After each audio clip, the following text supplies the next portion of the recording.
All right, we're recording. Hello, today, whenever you listen to this, we have Vladimir Fernandez, um, coordinator of advising and outreach for my school, Northeastern Illinois University College of Business and Technology, newly named. How are you doing today, man? Good, good. I'm doing very good. Thank you for having me. Oh, thank you for taking the time out. I think I emailed you, or no, Dean Bedell put us in Yeah. contact like a month ago. So this is a Yeah. month in the making, Yeah. man. Right, right. Well, again, it's the new normal. People are busy, and it'd be one thing if, a year and a half ago, the dean said to you, "Hey, you should talk to Vlad," and you could just walk to my office and say, "Hey, Dr. Bedell said to talk to you, and maybe you could be on my podcast." That is, it's a little bit different now that everybody has to figure out ways using technology, obviously, email back and forth and Zoom, but it worked out. Make it work. If I'm not mistaken, in the 1950s, there was a pretty bad polio outbreak, right? Yeah. Hmm. And so Yeah. schools were teaching through radio. Yeah. Yeah. And And I forget all the specifics of these kinds of things, but that's how, like, you'll see like these things on public radio, like classes to like learn how to do, whatever, do it yourself kind of things, and that kind of stuff at home. That's kind of how some of that stuff came about. And it's actually, I think the city colleges back in the 80s were still using that format to some degree for some of their, not so much academic courses, but for, public interest kind of courses, to serve the needs of the public. So yeah, can you imagine absolutely. public access television, 11:30 p.m. Yeah. accounting? And we've moved from that to Wayne's World, right? Exactly. that's that's how that came about. But again, it's how people choose to move with the times. And again, if anything, there, I know I personally couldn't have done it very easily as an employee, still working with students through, Zoom or chat, whatever the case may be. Um, it's a challenge for students to go from, well, Mondays and Wednesdays I have to physically be at this classroom at whatever time, and then 2 hours later I have to be at this other classroom, and now it's, hey, you're sitting at home and you have to attend class, but Yeah. you're not going anywhere. You're kind of, so it's a challenge, and I get that. But again, if anything, it's highlighted opportunity for not just students, but for the university. There's 2021, prior to this, we did not have a mechanism in place for students to learn completely online. And if anything, the pandemic has shown us that this is absolutely something that we can do if, yeah, again, you just have to pivot with the times. And, a good organization will do that. And hopefully, down the road, we'll learn a little bit from this and incorporate more of that. And again, draw more students, give students more options. That's really what it's all about.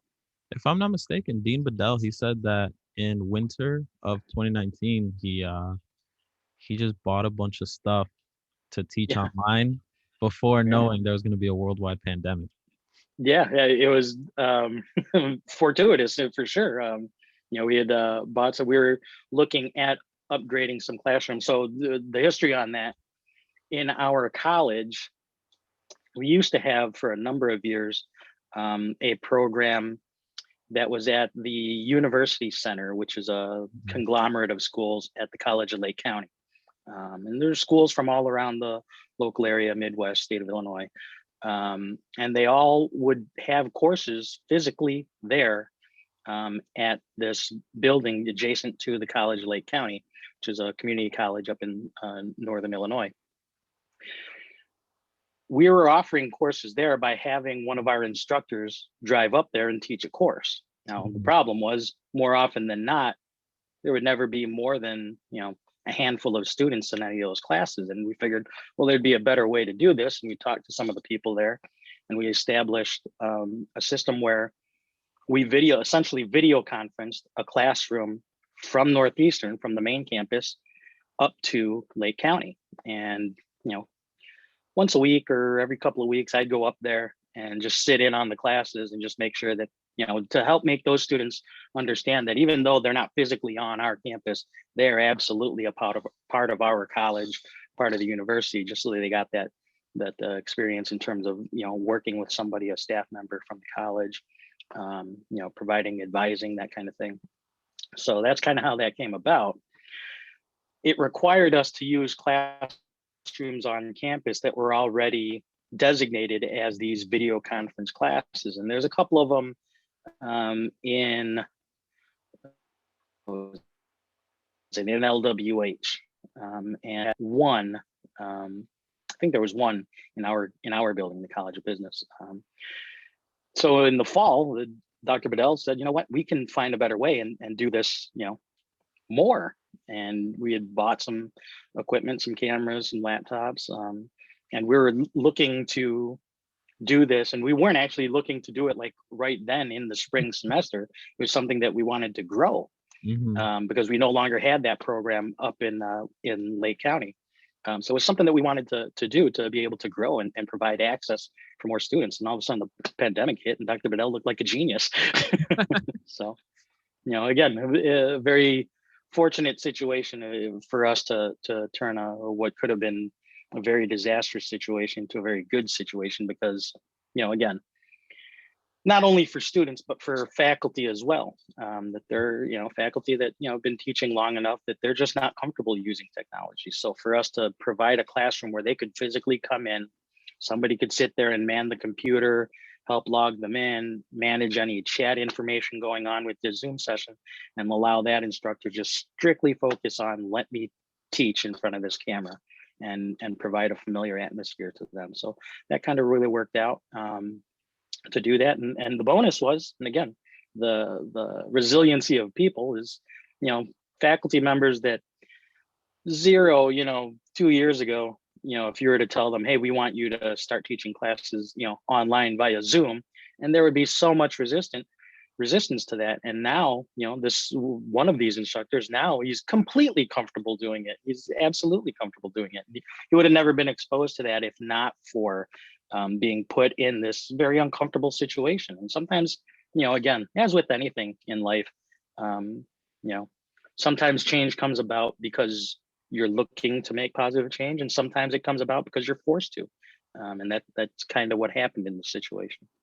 Well, also, students as well who never would have wanted to take an online class, they were forced to take an online class. So everybody's kind of in the same boat. Yeah. And that's something that I think actually kind of helped the situation, is like, okay, we're all gonna have to struggle a little bit, Right. Yeah, there was no situation, thankfully, and it's a good point that you bring up, that there were clearly lots of students, and I've seen it across all sectors of the the demographics in terms of young and old, regardless of ethnicity.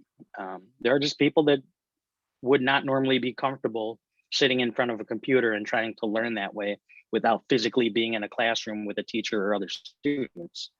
So fortunately, everybody was able to kind of navigate that together. And again, it puts an emphasis, even though everybody's working remotely from, somebody might be working from home, somebody might be working from, the parking lot of their job, who knows? But it puts an emphasis on the ability for people to build working relationships, just like if you were physically in a classroom. There are plenty of classes in our college where the instructors continue to say, okay, you're going to have a group project, and you're sitting there, yeah, but we're not in the classroom together. And that's not really how that works. It doesn't work that way in the business world, and once you move away from your college experience, case in point, I have a former student of ours that graduated a number of years ago. He currently works for a fairly large company, and his entire team that he works with is in Italy, except for him. his working group is in Italy, and he's here, and again, that's one of those things. It just highlights how, again, how big, global business can be, but also in another sense, how small you can make the business world through technology. Yeah, this global world wow, that sounds silly. Global world. This global Yeah. economy, this global Yeah. market. There Mhm. we go, market. That's probably the best way to say it. Yeah. Like it's really 24 hours, 365. Yeah. You can Yeah. really call anybody in the world. Yeah. I heard Yeah. of. Oh, go ahead. I when you talk about 24 hours, the odd part, and I had not known this. I did not know this at all up until um, towards the end of the fall semester. Every semester we have exchange students. Some of our students go to other countries. Students from other countries come to the United States. They study here at Northeastern. They take our classes to augment or supplement some of the things that they learn from their home universities in their home country. The last couple of semesters, they were still running an exchange program for these students. Now, some of the students physically did leave, and there were some students that did come. Mhm. But actually, there are also students that are exchange students that are virtual exchange students. They Mm. are taking our courses in another country, which if you're in, if you're in Canada or Mexico, okay, maybe that's no big deal. But if you're in like Asia or Europe, you're anywhere from 6 to 12 hours, ahead. And now these people are waking up. When I hear like students, like apparently there's one student that, he's taking what would be an evening course here, and it's essentially an afternoon course where he's at, or midday kind of course where he's at. And I sit there and I hear that as well. That is a lot of effort to put to be an exchange student in a virtual world. But again, people are making that happen. And it's, again, like I said, it just teaches you how small you can make the world, Mhm. when you're using technology to your advantage. Yeah, I was talking to my girl talking about like it's cold in Chicago and I have some family in Florida. If she wanted to just go live there for a month or two, like it really wouldn't be a problem. Right. Right. Exactly. I, I tell people, I was musing to a guy that works in our office. It says, we're kind of stupid. We didn't really think about this. You know, Initially when this whole thing happened and we started telling people you're gonna have to work from home, nobody really knew what that was gonna look like long term. And people were saying, well, this could be 3 months, this could be 6 months. Now here we are a year later. And I was sitting there thinking, like 6 months ago, I told a friend of mine that works on campus says, we're stupid. We should have just like loaded up a truck and drove down to like Texas or Florida or somewhere nice and warm. We could have. Yes. Nobody would have known. No, so long as we had a good internet, connection, nobody would have known if we weren't physically around, Chicago. And Yeah, a 1 hour time difference isn't really a big deal. right, exactly. Well, maybe not Texas, but Florida Yeah, still goes. yeah, right. Anywhere warmer than here, at least for last couple of weeks, anyway. Yeah, definitely. Do you want to talk about yourself? Sure, sure. What do you All hear? right. Um, all right. I don't want to sound vague, but like, where did you start out in life, Mr. Okay, Fernandez? sure. So, for me, and then give you the quick rundown. I'm first generation American. My parents were immigrants from the Philippines. Came here separately, met here, and raised a family. It was, me and an older brother of mine. And I've lived in Chicago my whole life, with a brief stint in the north suburbs. Um, and me and my brother are also first generation American college educated. My parents both earned their degrees in the Philippines. Um, so we have me and my brother have a unique perspective in terms of, yes, we're first generation. We're also first generation in terms of understanding, no different than, first generation student, who came here, or a student who came here as a young child from another country, and learning to navigate, academics. Me and my brother kind of had to learn how to navigate higher education as well. And again, fortunately for us, we were born and raised in America, so our understanding was a little bit better than someone who came here, as a a grammar school student or high school student from another country, and had to learn an entire different culture and language, whatever the case may be. For us, we still had to face the pitfalls of not knowing. There's that unknown of what am I supposed to do here? Who am I supposed to talk to? That kind of thing. We had some family that are also college educated here in the United States, but not anybody like immediately within arm's length of us. So it was a learning experience for us. So and I ended up going to UIC here in Chicago, and that was a good experience for me. I attended a rather small private Catholic high school that is no longer here. It's closed. What was the name of it? It's Quigley South. It was on the south side by 79th and Western. I was actually part of the last class that graduated from there, so you can take from that what you will.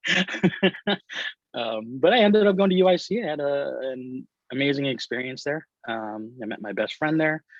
Still keep in close contact with a number of people that I went to school with, and people that actually worked there while I was a student. So it's been it was a good experience because it really opened my eyes towards options other than some of the things that I was thinking at the time when I was in high school and in college. Back then, and again, just to highlight the difference between how students and how people's mentality change about education in the workforce. Back then, we're talking about the early 90s. UIC's reputation at that time, a lot of people were like, "Oh, you're going to Circle." That was the what a lot of people referenced UIC as, because of a nickname for an expressway that's adjacent to. So people would say, "Oh, you're going to Circle." It's like, "No, I'm going to UIC." And a lot of people's, I don't want to say expectation, but what their thought of in terms of UIC was, "Oh, you're going to UIC. You didn't get into U of I in Champaign." And I was like, "No, I never even applied there. I had zero interest in going down there." But that was what a lot of people thought. Now, nowadays, and I know this because with my current job doing outreach and recruiting, I go to open houses for high school students, and people say, "Well, tell me about Northeastern." I start to tell them, it's like, "Well, we're looking at UIC, which is really good school." And I'm like, "Yes, UIC is a good school. It always has. It's always been a good school, but people's perception of the school has changed, and some of that has to do with how a school markets themselves, how they brand themselves. Some of it has to do with the way the neighborhood around there has changed, and that we'd be naive to think that UIC's popularity didn't grow because of the development on South Halsted Street, south of Roosevelt Road.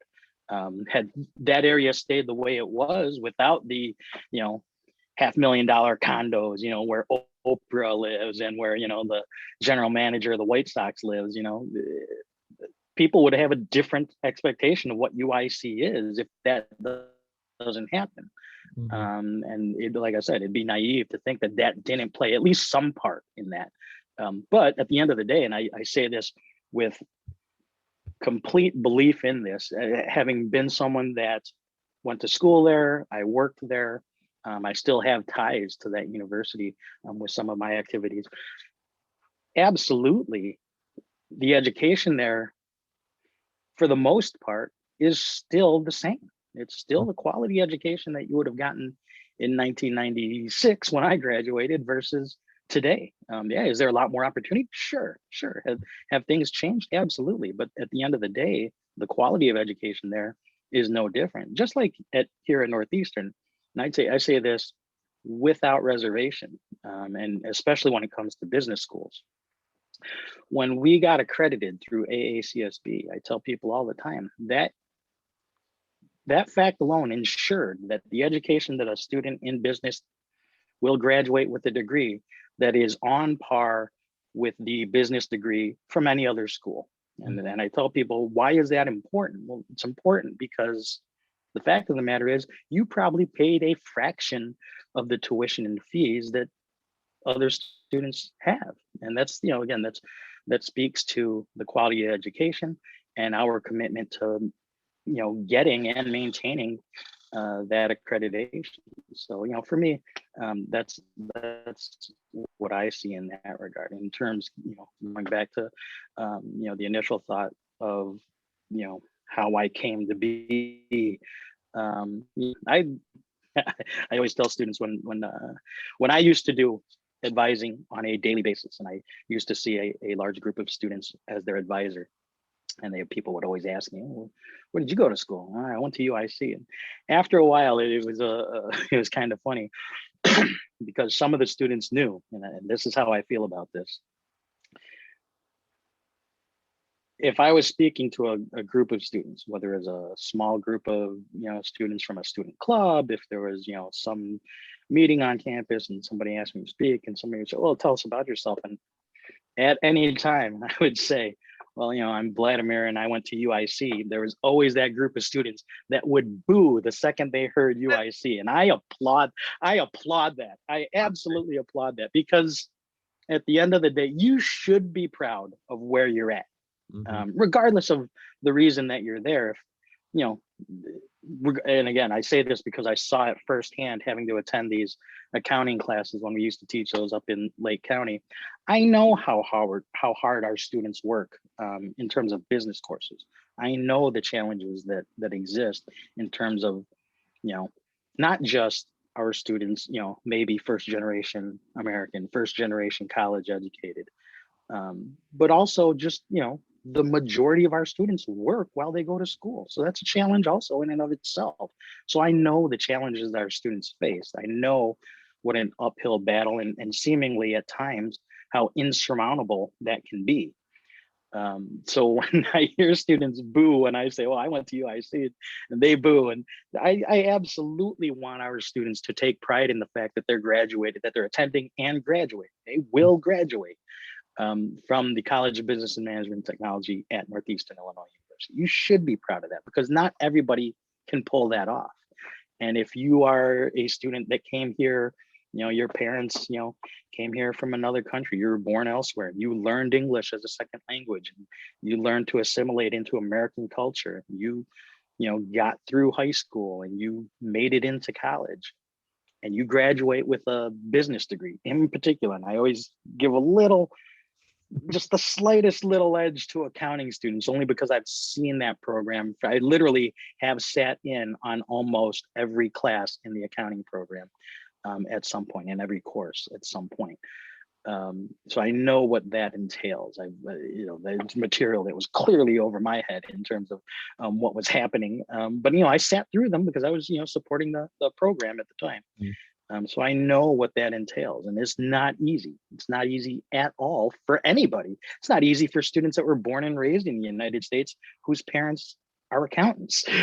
So, for our students to accomplish that, absolutely, they should take pride in that, because, like I said, it puts you in a very small minority of people that have a business degree in the United States of America. That's, that's part and parcel to being, American. It's you find a niche and you build a space for yourself. Vlad, you're gonna make me shed a tear. Like that, you make it sound so beautiful, and it's like, we're just going to school, man. Like, yeah. I don't know. Maybe Well, yeah, I will tell you. It's funny that you say that. When I was in high school, and again, back then you're talking about the 80s. People's understanding was, well, you go to college to get a good job, and you stay at that job for 30 years and you retire. Well, by the time I graduated high school, that was no longer a reality, just because of the economy. You're talking about Reaganomics and the Bush year, and things started to change. And my dad, God bless him, at the time, just kept telling me that, graduate, find a job that you love, learn to love your job, and I was like, yeah, I don't think people do that anymore. People are going to move around from job to job. It's rare to meet someone that stays at a company and only works at that company. My best friend, shockingly, is able to do this. oh wow. He actually, we both work in education. He works at UIC. I used to work at UIC with him, and it was the first job he got out of college, was working in the registration office at UIC.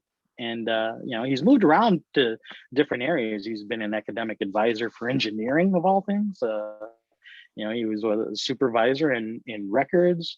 Now he works supporting student athletes, as an academic advisor there.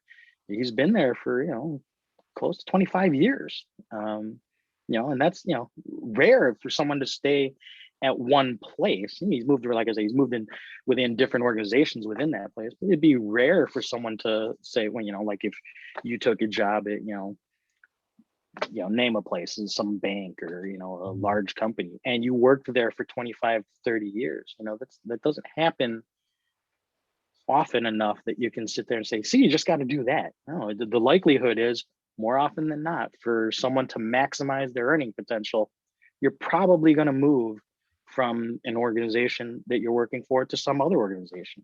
And that's okay. That's absolutely okay.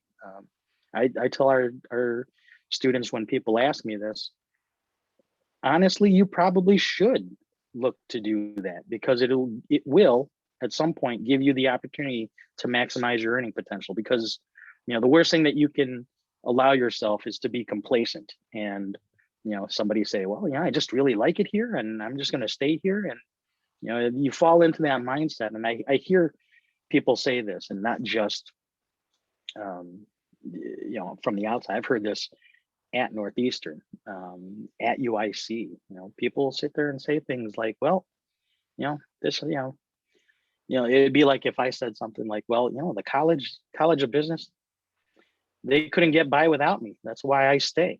I'm going to stay here because they can't get by without me. They need me here. And when I hear that, I feel bad for people, because I don't want people to think that. I don't want people to think that they're not appreciated. I want them to understand that no, because if you start to think that I have to be here for this organization to be successful, that doesn't tell your boss, that doesn't tell management, it doesn't tell higher administration, it doesn't tell people, oh, that's an important piece of the organization, that's a cog that we just cannot let go. That tells them that you're not promotable. That tells people above you, well, that person's perfectly situated right where they're at. We'll leave them there. A bad organization will leave that person there forever. Wow. A bad organization will sit there and say, well, they're absolutely happy there.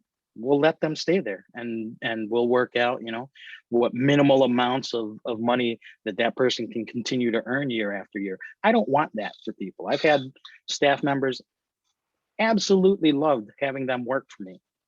But after, 3-4 years, I remember I told one person, so you need to start looking for another job, because you're not learning here anymore. And that's what I want for an employee. And when other people on campus found out, you told so-and-so to look for another job, it's like, yes, absolutely. I'm not going to hold somebody hostage,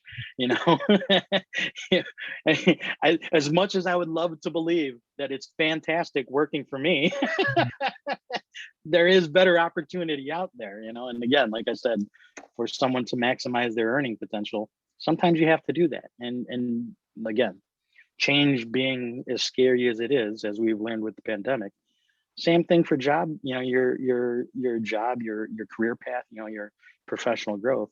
Sometimes that just has to happen. And, there's nothing wrong with that. There used to be a stigma with, well, so-and-so, he left this job and he went to that job and then he went to that. You know what? Everybody does that now. That's just a reality of the workforce. You sound like one of those textbook managers that actually kind of cares for the employee. Like, I've never met one of those managers that truly cared about the employee. So I don't know. Well, they're out there. They're out there. Absolutely. And again, it's one of those things. I'd love to sit there and say, oh yeah, I'm the only one in the college that thinks that way. There's a lot of people that do. I just happen to be in a position where I can freely talk about it and encourage it. Some places, and I won't say specifically, if I see this, I don't see it in our college that way, in terms of our staff development for the small amount of staff that we have, not including faculty, in our college, in the College of Business. But, there are places, where, a supervisor will sit there and say, oh, well, Vladimir so-and-so, he likes working, working and advising, we'll just let him sit there, and if he's not looking to become a supervisor, then we're not going to offer it to him. Are there places like that? Sure. At Absolutely. any organization, there's places like that. They absolutely. It doesn't. They're everywhere. Yeah. They are. That kind of situation exists everywhere. Absolutely, because who in general, who wants to encourage someone to do more so that I would have to pay you more? That's doesn't but Yeah. when you think outside the box and look at it from and again, a lot of it has to do with perception, and that's something that it's always on my mind in terms of, well, what's the perception and what's reality.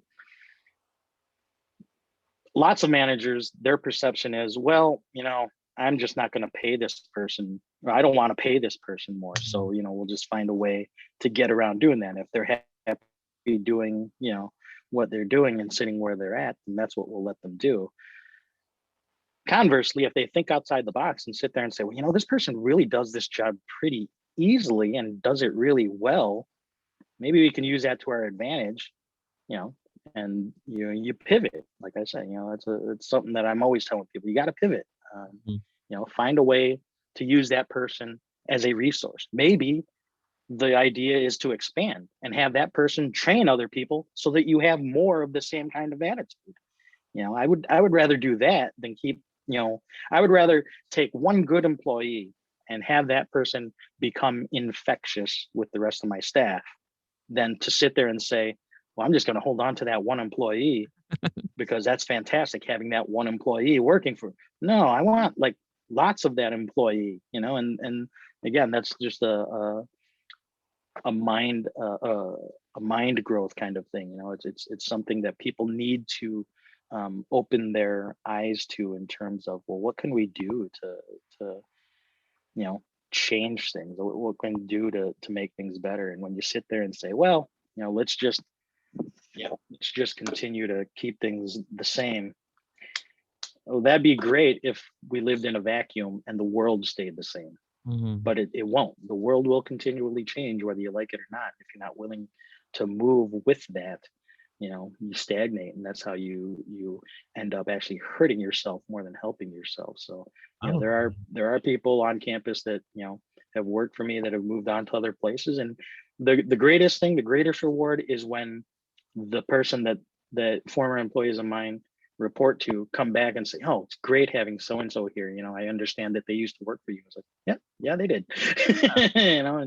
And assuming again, assuming that the thinking is, well, they're a great employee because of you.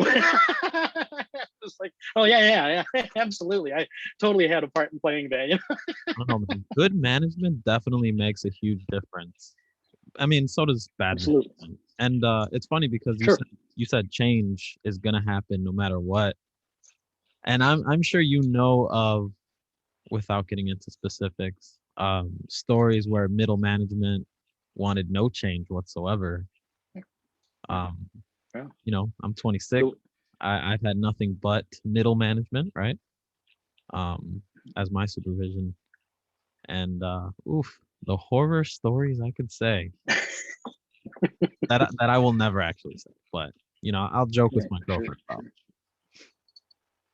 about. Yeah, absolutely. Again, the worst thing, and again, it's because people fear change. But the worst part about that, like I said, is that you stagnate, you don't grow, and you don't maximize.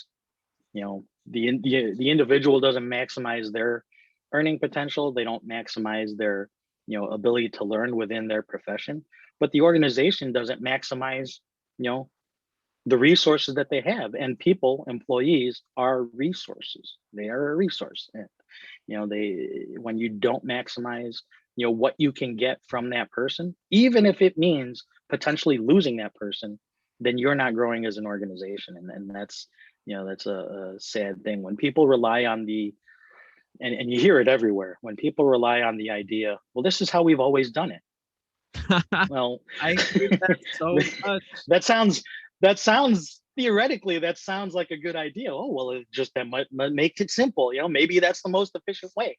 The likelihood that it isn't isn't there. The best Just way. because you've always done something a particular way doesn't mean that that's always been the best way. Maybe it was the best way at that time or Mhm. for particular situation, but over the long haul, you know, using that as a crutch is nothing but an excuse for fear of change. Another thing that I've heard is that when people go into the big three accounting firms, like they'll work you and they work you and they want you to do better. But at some point, they want you to go to like work for a company to also have that relationship. I feel like that's something Yeah. that Yeah. a lot of management doesn't really see. Uh, Right. Right. Yeah. I will tell you, in terms of my job, that actually exists as well in terms of recruiting. Um, I would love for every single one of our students that completes a bachelor's degree in business to come back and do a master's in business administration or a master's in accounting. But I also understand, if you're one of the cream of the crop students of ours and you go to Northwestern, you go to Notre Dame, that adds credence to what we do as an undergraduate program. mhm. Yes, does it stink that we lost, this amazing student that could have been in our MBA program? Sure, but in the greater scheme of things, that person goes to Northwestern and earns an MBA, and then they end up going to some company, and some company says, "Oh, so you went to Northwestern and did your MBA?" He's like, "Yeah, but I did my bachelor's at NEIU." Well, that's good for us. That's absolutely good for us. Mhm. And again, would I love for everybody, 100% of our students to stay with us and do their masters with us? Sure. Is that feasible? Probably not. Um, again, people, it sounds bad. When I explain that, when I hire new staff and tell them, okay, this is what we're going to be doing as recruiting, and sometimes this is going to happen. Sometimes it makes it sound like I'm treating students like cattle. I'm just herding them through a process so that they can graze in greener pastures and do whatever. That's to a certain degree you can look at it like that, but at the end of the day, again, like I said, it's a matter of building a relationship with students. One of my favorite students, she did her MBA at Notre Dame, Oh wow. and that's that is not easy. That is not easy. So she came in, and I was a advisor for her from her freshman year on. She graduated and ended up going to do an MBA at Notre Dame, and that's amazing. That's great. And the more students that we have that can do something like that, like I said, it's better for us as an organization. When in terms of your example, when you're an employee, you know, at one of the big accounting firms, and you end up going to some other company, you know, again, people look at it and says, "Oh, so you worked at Deloitte?" Yeah, I worked at Deloitte, and now you're here. That's great for us. And Deloitte's thinking, Deloitte's sitting there thinking, it was like, well, hey, Angel used to work for us, but now he's over at Ford or Chevy, or whatever. Yeah. That's good for Deloitte. There is a backdoor relationship there, a back channel relationship that could be used to either's advantage. Depending on where you are, what you're doing. Could just be a simple matter of, well, Vladimir got his accounting degree at UIC, and now he's working for whatever bank or whatnot, and some company or whatever wants to take advantage of that, and then all of a sudden you are the contact person that somebody says, hey, I know it's been a while since we talked, but you used to work with us. We're wondering, do you guys do X? Do you guys do Y? I do it all the time with former students of ours. I sit there and tell them all the time, make sure you tell your bosses that you went to NEIU, and we had students, and that could manifest itself in a lot of different ways. There are companies that'll sit there and say, well, we have a program will repay, or a portion of student tuition. So, maybe our students could go to your school, and get their MBA. We're like, yeah, absolutely. Let's do that. At the same time, there are situations where we have former employees of ours that sit there and say, hey, I'm in a position where I can hire interns, and I'm going to get interns from NEIU. It's, that's, that works in our favor as well, for the college. So, again, it's all a matter of maximizing exposure in that regard. Yeah. I mean, I think that's like a win-win with what we're doing right now, being on the podcast. Right. Yeah. Yeah, absolutely. Again, like I said, when Dr. Bedell asked me, he was like, "Hey, do you want to be on, on Angel's podcast?" It's something that he does.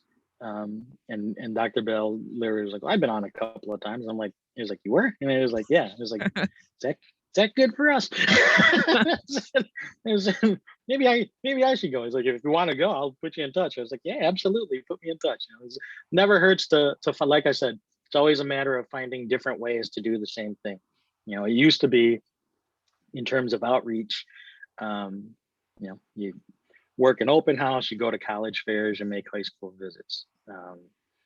Now with things being shut down for the last year, we always have to find different ways to do that. So now I couldn't tell you how many virtual college fairs and virtual open houses, where I just sat there and answered questions for people online, either through video chat or text, just because that's just kind of how we have to do things right now, which is cool also in another way, because it opened a different dimension in terms of and this is where, again, I think sometimes we miss opportunity when we don't think about these things in a greater or grander scheme. We have this residence hall on campus. Now right now, it's a liability because we just don't have a lot of students living on campus because the university shut down and everybody's just doing their thing from wherever, from home or whatever. But in the future, what's to stop us from saying, "Hey, let's organize a virtual open house for community colleges in California, and let's make sure we tell those people, hey, by the way, we have a residence hall that's literally 100 yards from Yeah. the student union." It's again, it's one of those things where um, it gives us opportunity. It'll open doors for us, so long as we start to think you know beyond, well, this is how we've always used to do it. It's a matter of, here's something that we have, how can we use this to our advantage? Wow, that's interesting to even think about. I would have never thought about that. Like, hey, everybody else in the country, by the way, we have housing here. Like, a Right, few years ago we were only a commuter school, but right, exactly. Same thing with and again, to turn it just to, and why I believe that this is the way you can do this. When I went to UIC at the time, they had residence halls already when mhm, I was going there, but they only had enough beds for something like 10% of the student population. So if you said, "Oh, I live in a residence hall," that was rare. That was rare. If you're a student at UIC and somebody said, "Oh, I live in the residence hall," but now they have so many residence halls on their campus. It's almost expected, and the benefit to that, again, it opened up their recruiting, mhm, because at one point when I was in college and they didn't have large scale housing, the majority of their students were from the immediate Chicago area, mhm, um, if not the city, the collar suburbs directly touching the city. Now they're getting students, from as far as Fox Lake and as far west as St. Charles or beyond Naperville, Aurora, all that. Same thing, far south, Orland Park, Cal City, all the way down there. So, it opened and expanded their outreach. And that's something that eventually will be there too. Again, perception changes far faster than reality. You know, we have this residence hall on campus, and we can have students from far suburbs living on campus, being students of ours. mhm. But the perception at most places, and again, it's a matter of being able to educate people. If I were to contact, some central Illinois high school and say, "Hey, we'd like to recruit some of your students to come to our school." "Oh no, but you guys are just a commuter college." "Well, I don't even know, where Northeastern Illinois University is at." That's the kind of thing. That's the challenge that we have to overcome. Mhm. And that's the kind of thing that being in my particular position, um, absolutely, it's something that we're always trying to combat in terms of making sure that people know the truth, that their perception meets reality, in terms of what we can offer and what we can provide for a student to be successful. Do you ever think that NEIU is going to be a really big school like UIC? Maybe not to that degree, obviously not 40,000 students, but Yeah, in terms of it, it's funny you say that because I recently asked at a online you know video conference meeting. I had asked, what's the minimum number of students that our university needs to stay open, right? mhm, Because I was thinking in terms of budget, just because I'm always concerned about those kinds of things and how that's going to affect staffing in our college. And it's something I didn't get a direct answer to, but it did provide me with some things to think about in terms of dollars and cents. Um, can we grow in terms of the number of students in our college? Absolutely. mhm, Should we grow to triple our size? I don't think so. I personally don't think so. I don't I don't know that that's a good idea unless certain things happen, and that means addressing, it's real easy, and I know for a fact, and this is not something that I am criticizing any one person at our university, because the fact of the matter is, if you go to any community college, any university, and say, I can recruit so that we'll have twice as many students, on campus next fall, they'll sit mhm, there and say, yes, we absolutely want that, without even thinking about what that means in terms of what you're also going to need to provide. Because mhm, you get twice as many students, you need more financial aid staff, you need more facilities staff, you need, potentially more instructors, because you just can't sit there and tell, the 30 something faculty in our college, oh, we're going to have twice as many students, so now you're all going to teach more courses. There's union rules, there's policies in place that restrict that kind of thing, so there's things that need to be addressed before you can just sit there and say, yeah, absolutely, let's work to get 3 times as many students as we have. Okay, well, at which point, my for me, because I'm if we were to go back today, I would be commuting. My first thing is, where's everybody gonna park? true, You know? very true, because parking is difficult now. It's, exactly. There was a time, when I first started, and I've been at Northeastern for about 10 years now. There was a time, if I left at a particular time in the morning, it'd take me about an hour to get to campus, if I drove. Mhm, Uh, and by the time I got there, like I said, if I left at a particular time, I would be getting on campus right when there was a change in classes, mhm, which mean I knew I'd be able to find a parking spot. But if I left like 5 minutes later or 5 minutes earlier than that time that I leave, and I get there, a little bit later, I'd be driving around for 20 minutes looking for a parking space. maybe parking across St. Louis. Right, yeah, exactly. So, It's again, it's one of those things. Yeah, would things be great if there were more students? Sure.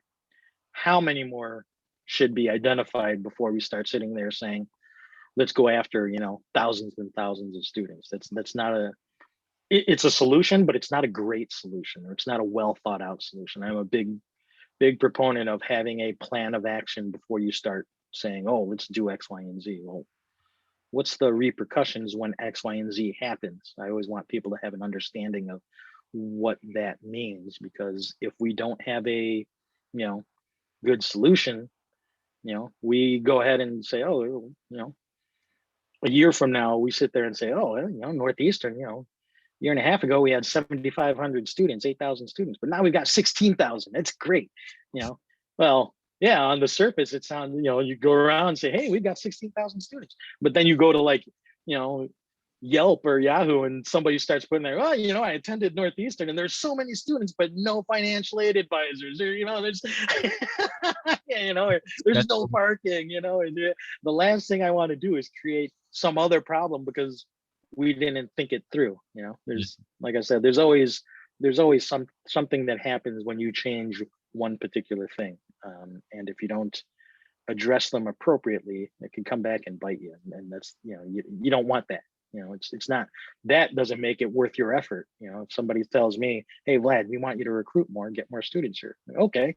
But if we don't, plan ahead, then eventually those students sit there and say, I went to an open house. I talked to that Fernandez guy and he said to come to Northeastern, it's going to be great, blah, blah, blah. And I had nothing but troubles because they didn't have enough staff to do, this or that, or help me out with whatever, or classes were always closed because they don't have enough instructors. Those students, regardless of how things turn out, they graduate or not, at some point, they're going to be like, oh, yeah, it was awful because of that. They won't sit there and say, oh, it was awful because of Dr. Bedell. They'll sit there and say it was awful because of that Fernandez guy that recruited me, They're lying to us. Right. Do you want to talk about starting a business? Sure. So, but there's an entrepreneurship, and this is one of those things. This is why I like working, for the College of Business in particular at Northeastern. I absolutely love working at Northeastern because, the student population, the faculty and staff that I get to work with, they're so passionate about Northeastern, which I didn't see as much when I worked at UIC. But in terms of starting a business, that's one of those things. And this is why I like working at Northeastern, at our college. It's one of those things where when you look at a college of business, everybody has an accounting program. Everybody has a finance program, marketing. Everybody has an MBA program. Entrepreneurship is one of those things. And we started to branch out a little bit of this a couple of years ago with the big center on campus. Entrepreneurship, it's a program that has a lot of possibility. And for our college, again, it's absolutely something that we should look to address, just because the nature of our student population, you have a lot of different students from different ethnicities, different cultural backgrounds. And some of those cultural backgrounds, it's very native within their culture to start a business. And the fact of the matter is, for people that come to this country from another country, and the ease of well, I was you sit there and say, oh well, I was a banker at in my home country, and I came here and it's just so hard to to get a job at these big banks or whatever, blah blah blah. Oh, but maybe you start a financial advising company. Maybe so there's always options when you look at small business to satisfy a niche that's going to provide a service that people can use. So for us as a college, it just makes sense to sit there and say, well, we need to start looking at entrepreneurship as a component of our education in the college. So I'm absolutely for that. We had or actually I should say I had the opportunity to go one of the fall of 2019, before the pandemic, to a conference for community colleges that had entrepreneurship programs. So I got to learn a little bit about the programs, but in relation to how our community colleges using that to their advantage. And I was able to make some pretty good contacts with people from mostly from California. But again, it was an opportunity for for me personally or professionally to see how people are using that and what they're providing and what that points to. Because again, if it's something that I can assist or at least put people in connection with each other on the academic side, that's absolutely something that works to our favor as a college. For our students, again, this is one of those things, and I hear this all the time when you talk about, we were telling students all the time in terms of recruiting. I would tell people, well, we have, bachelor's degrees in accounting, finance, marketing, management, whatever.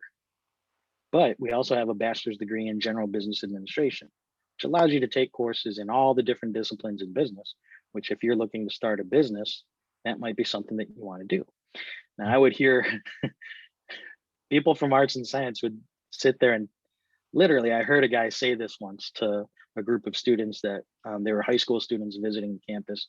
And I had said this exact same thing to them. And this person turned to them and, he was a liberal arts person and was basically telling them, well, if you want to start a business, don't listen to that. You don't need a degree to start a business. Well, I never said you need a degree to start a business. I'm just saying it makes good sense to expose yourself because to those, business disciplines because it's going to help you, plan. Mhm. So yeah, I absolutely, I would never tell anybody, well, you need to get a business degree to start a business. And that's not what I'm saying. What I'm saying is it arms you with the information and the thought process of how to navigate, and potentially avoid the pitfalls of Mhm. starting a business that's going to fail. That's the last thing anybody wants to see. So yeah, I took exception to the way that was portrayed after I had spoken to a bunch of high school students. But again, like I said, it's one of those things.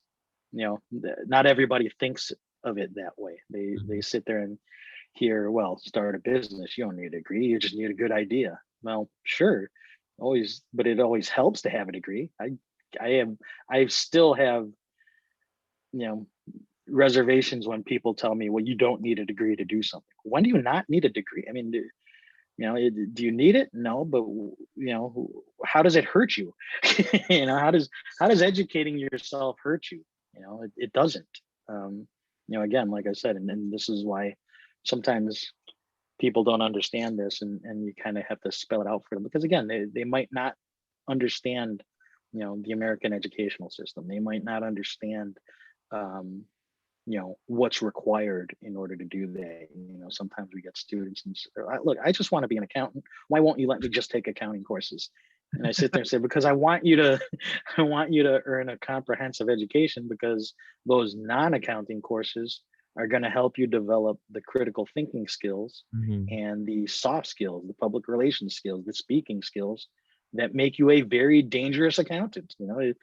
You want to be the kind of person that all I want to do is deal with numbers. Okay, but that potentially could hurt you because there'll be like we said earlier, there'll be employers that'll sit there and say, well, Angel just wants to work with numbers, so let's put him in the corner and not let him do anything else other than work with Mhm. numbers. That's is that in your best interest? It might not be. It might not be. But you should at least be given the opportunity to explore whether or not that's what you want. So that's why we require students to take non-business courses, to take non-accounting courses. So that's again one of those things where I kind of have to help people open their eyes. When you talk about small business, for example, there's a million things that you know are involved with that you might not know. Mhm. And taking courses, even when you take courses, we have small business management, for example, is a course. We have accounting courses for individuals and corporations. So there's information there that will help you, you know if not any one specific piece of the puzzle when you're starting a business, at least it gives you the foundation to work within the system to help you start a business. One of the best ones for students to take in that regard are the business law courses. When you're starting out the small business, there's some legal pitfalls that you want to make sure you understand. If there's things that you're contracting out to somebody else, services that you're contracting out to somebody else to support your business, absolutely you don't want to be taken advantage of. And Mhm. understanding you know ramifications of business contracts absolutely works in a student's favor. So that's one of those things where we're not going to tell you, okay, if you're going to start a business, you have to do X, Y, and Z, but make sure you do X A, X B, X C before you get to Y. And then once you get to Y, you got to do, 1, 2, 3, 4, 5 things before you get to. That's not what we're talking about when we talk about, entrepreneurship and helping you learn how to start your own business. There's nowhere that's going to tell you that. Experience will tell you that. But being armed with the basics of business, whether it's accounting, marketing, small business management, whatever the case may be, being armed with those basics and having a good foundation of critical thinking, how to look at a challenge and say, okay, I want to start my business. What do I need to do? I got to think about this. I got to think about that. I got to think about this. You know, that's what we want you, to get out of your education. There's nowhere that's going to sit there. I don't care how much you pay in tuition. There is nowhere, in this country where you can earn a degree and sit there and say, yep, I learned how to start a business at such and such college. Nobody's going to do that. Nobody's doing that for you. What they will do is arm you with the information, skills, and thought processes to navigate how to do that. Wow. Yeah, it's definitely lower stakes learning in a classroom than just going out there in the wild and just right, exactly. And again, there's a comfortability there. You never know how those things will work out when you sit there and say, well, small business. And again, this is the thing that I always used to tell students this when I was doing advising on a day-to-day basis. There's lots of resources out there. There's your advisors, there's tutors, there's faculty. But I always tell students, don't miss out on the simple fact that your classmates are resources as well. And in terms of, someone saying, oh, I'm interested in starting a business. Well, the guy next to you, the girl next to you, they might be wanting to start a business too. What if they want to start the same business? So, it's one of those things where people can pool their right, exactly. You can pool your efforts, or maybe, this person wants to start their own business and they're really good at accounting, but they're awful at people skills. Maybe they just don't have the salesmanship that you do, right? Again, that's one of those things where, you can help each other out, but again, it requires people to make a connection, to build a relationship, that's going to help you, either personally or professionally, and particularly professionally. It's not uncommon for people, and again, even from my own experience, I would not be in higher education if not for my best friend. We both were students at UIC. We're highly involved. We're both orientation leaders. We're student employees, for student development, the registration office. Upon graduation, never even crossed my mind to work for the university full time. It didn't even cross my mind. It wasn't even something I was looking at. And in my mind, I was still thinking, how can I become a broadcaster for NBC Sports? That's where I was thinking. Was I qualified to do that? No, not at all. But the pipe dream for a lot of people when you sit there and you get out of college. Well, how do I do this? How do I do that? And, I ended up working in a particular job. I was doing customer service for a small company in the north suburbs, and that led to some degree of promotability within that company, but not a huge amount. But my best friend, he started working right out of college for UIC. The office that he was working for as a student employee had a spot open up, and again, people thinking outside the box. They could have, put a job posting and hired just anybody, but they already had this guy working there as a student employee, and they had a full-time position open.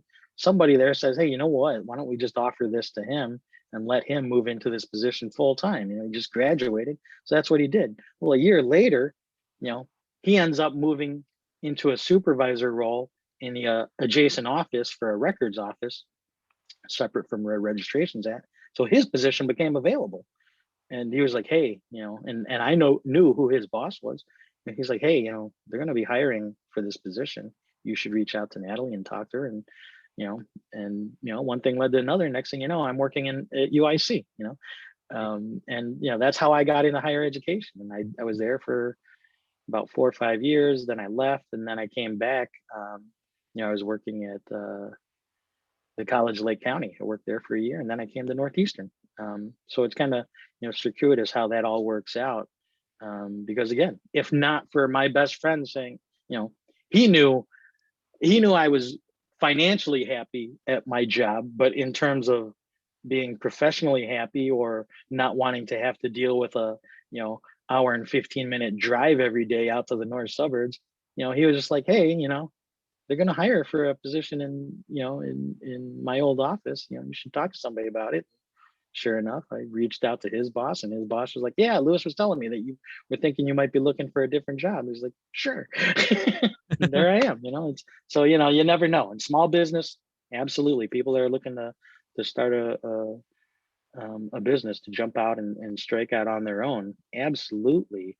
The last thing you want to do is do that without any type of resources, without any type of fallback in terms of, well, what if I'm not really great at marketing, but in terms of this particular one service that I provide that clearly is a niche that nobody else in the landscape is offering, how can I market that? Well, if you're not a very good marketer, I hope that you've met some good marketers along the way, because if you don't, it's going to be a challenge for you. And it won't matter how good your product or service is.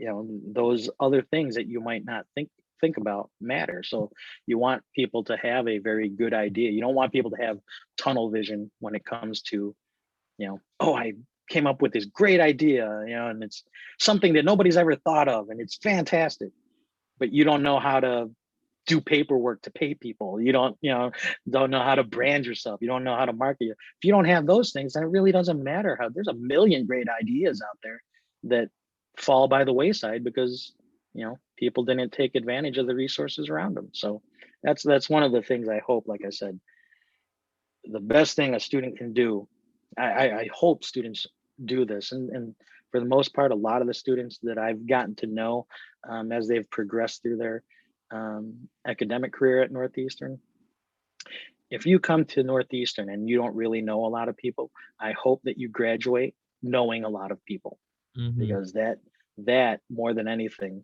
again, at the same time, academic success matters, skills matter, but at the same time, people matter. You know this, and I know this. I mean, you hear it all the time. People sit there and say, well, it's not what you know, it's who you know. Well, it's both. Yeah. Nobody's gonna, unless your dad is the CEO of some company, and some other company says, well, we really need to hire somebody. Oh, there's Angel's son, he's a smart guy and blah blah blah, and he knows us, so we'll hire him. Well, if your son's a knucklehead, doesn't know what he's doing, doesn't matter how well the other guy, at some point somebody's going to sit there and say, well, that guy really doesn't know what he's doing, does he? No. So skills still matter, but just like having a degree, who opens doors. Your degree opens doors, and it's upon you to take advantage of that once the door opens. And that's again, part of I'm not gonna lie, it took me forever to figure that out, when I was younger. I didn't understand that. I just figured, and there's lots of people that still think that way to a certain degree, that sit there and say, well, you get a degree, somebody's going to offer you a job. No. No, that's not how it works. The worst thing, I remember a student had told me once, he was thinking about transferring. I was like, why are you going to transfer? And then he told me he was thinking about transferring to DePaul. And I says, that's going to cost you an arm and a leg. It's compared to what you're paying right now. And his thing to me, and at the time he was like a sophomore or a junior at the time, he was telling me, well, if you go to DePaul, when you graduate, they'll find a job for you. And I was like, who told you that? It's like, I was like, well, yeah, exactly is. And he was telling me, well, that's what my friend says. Me and him are both going to transfer there. And I was like, don't do it. It's like, don't do that. That's a mistake, and sure enough, he ended up staying. And, but his friend transferred, and, a year or two after graduating, he's got a really good job paying him nearly as much as I make. Wow. Meanwhile, his friend is, at a job paying, $20,000 less, and a boatload of debt. And that's the worst part, and they both have business degrees, but one guy is making good money for himself with zero debt. And if you can walk away from Northeastern in that situation, then you absolutely did the right thing. And there will always be opportunity for you because, our students learn that. When you learn that, yeah, if my earning potential is here and my debt from college is here, I'm on the plus side. I'm winning, right? I'm winning at the game of life. And when our students learn that, that's a good thing, because if they learn that early enough, then they understand they're going to do all of those things in their academic journey to arm themselves with experiences and skills to make them the kind of employee that can earn that highest amount, that has their or maximize their earning potential. So that's one of those things where I tell our students all the time, if you walk away from Northeastern with a degree in business, the best thing you can do, absolutely, is to ensure that you gave yourself the most opportunities to garner experiences in your field.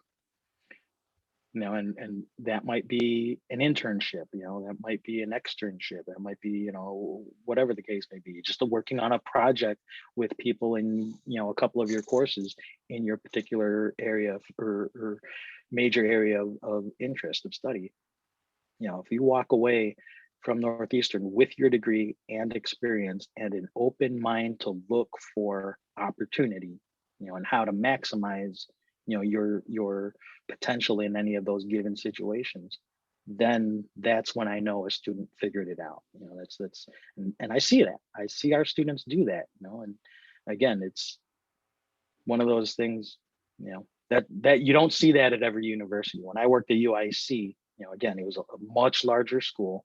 I didn't have the type of, or I wasn't building the type of connections with students that I do in my current position, or even when I was a day-to-day academic advisor, just because of the nature of the job that I had.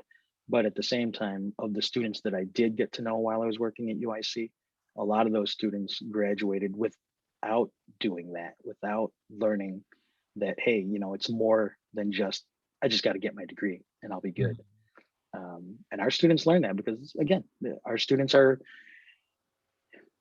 I've heard people say that it's not unique, but it is. Our students are unique in that, a lot of them work full time.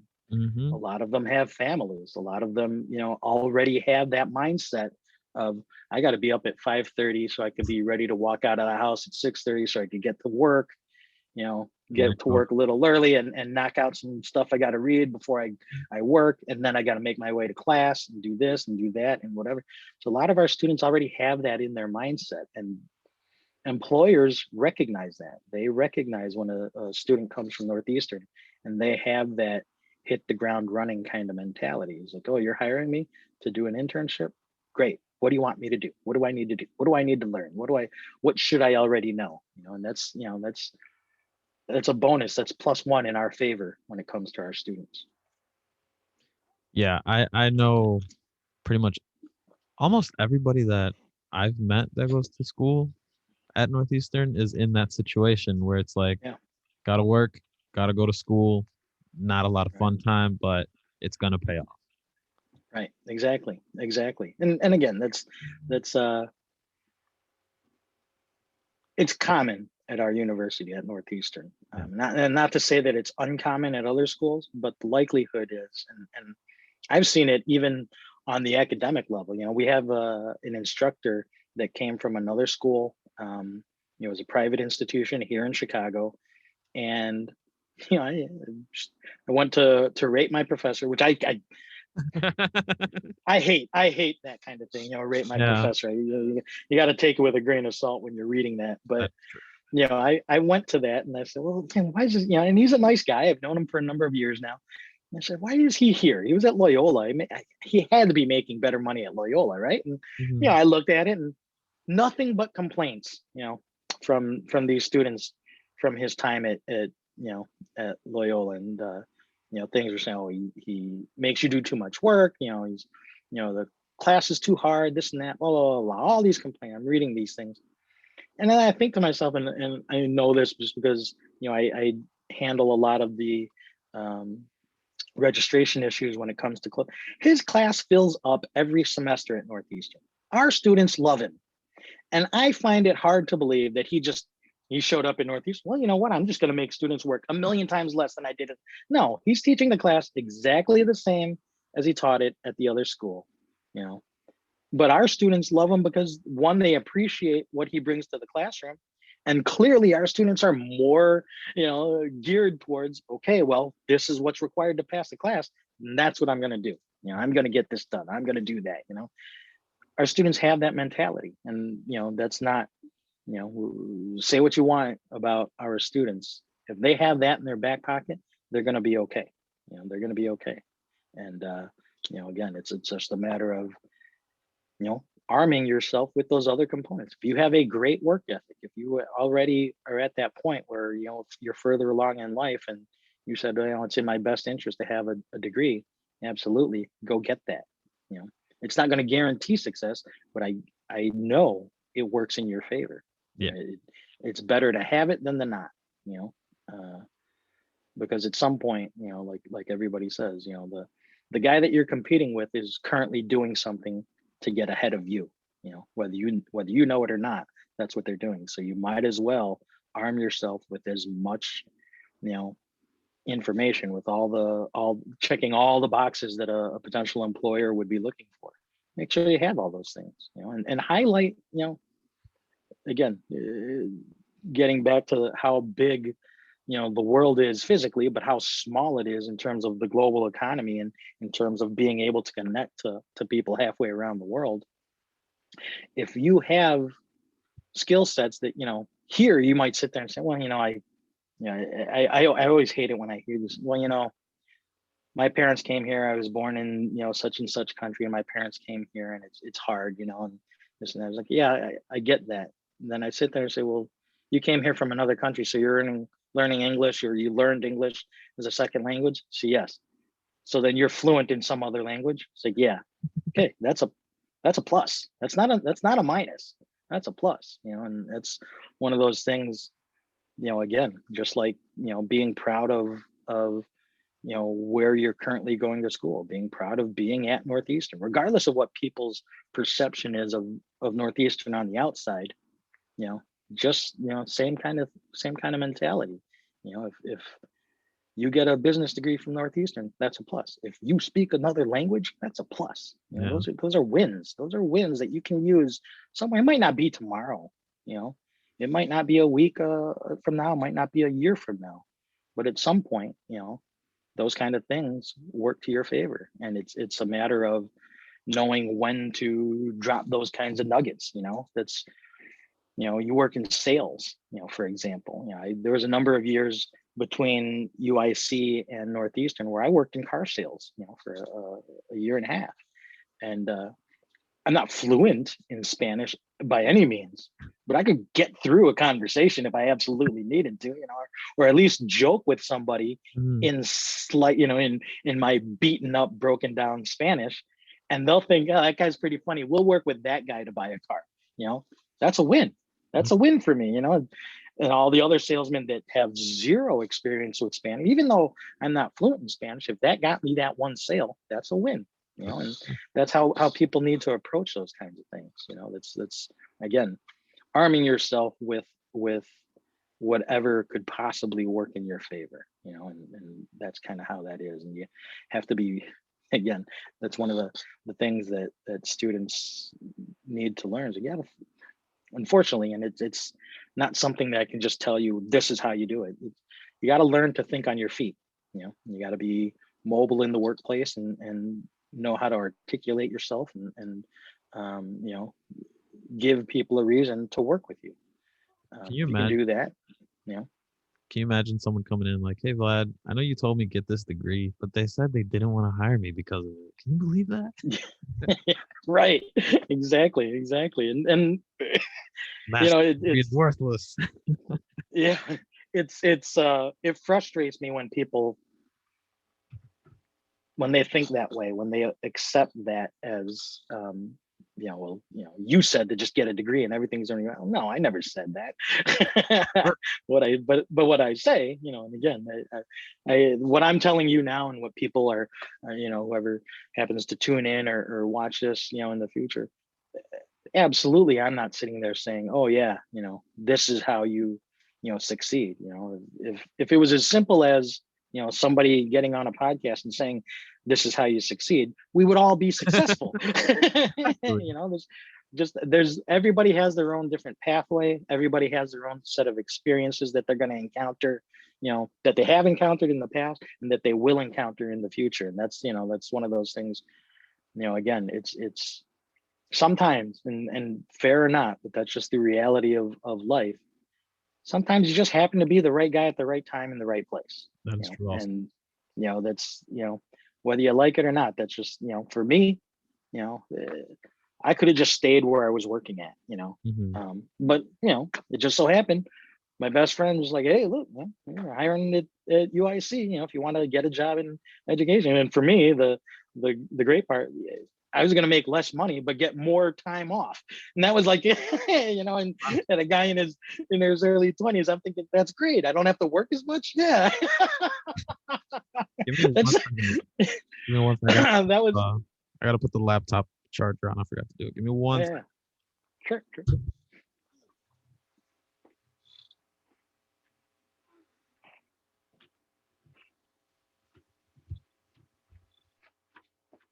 All right, that didn't take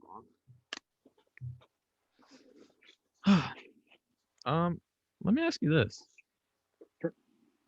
So with starting small business, what do you think of companies like LegalZoom that say like, oh, we'll do all your paperwork? What do you think of companies that do that? So, that's like, LegalZoom. It reminds me of like, Car Gurus or Auto Trader, right? It's kind of like a one-stop kind of, you can find whatever you need here kind of deal. Yeah. Is that necessarily a bad thing? No, but and again, at the end of the day, if you're starting out a business, if you want to use LegalZoom to help you navigate some of the issues that you might encounter, absolutely use it as a resource, but don't completely rely on it don't sit there, people shouldn't sit there and think, I'm going to start my own business. I went to LegalZoom and I just had to fill out this, they helped me find the forms to, get myself, created as a small business, as a, whatever the case may be. And, whatnot involved in terms of, legal contracts that are involved for my particular business, whatever.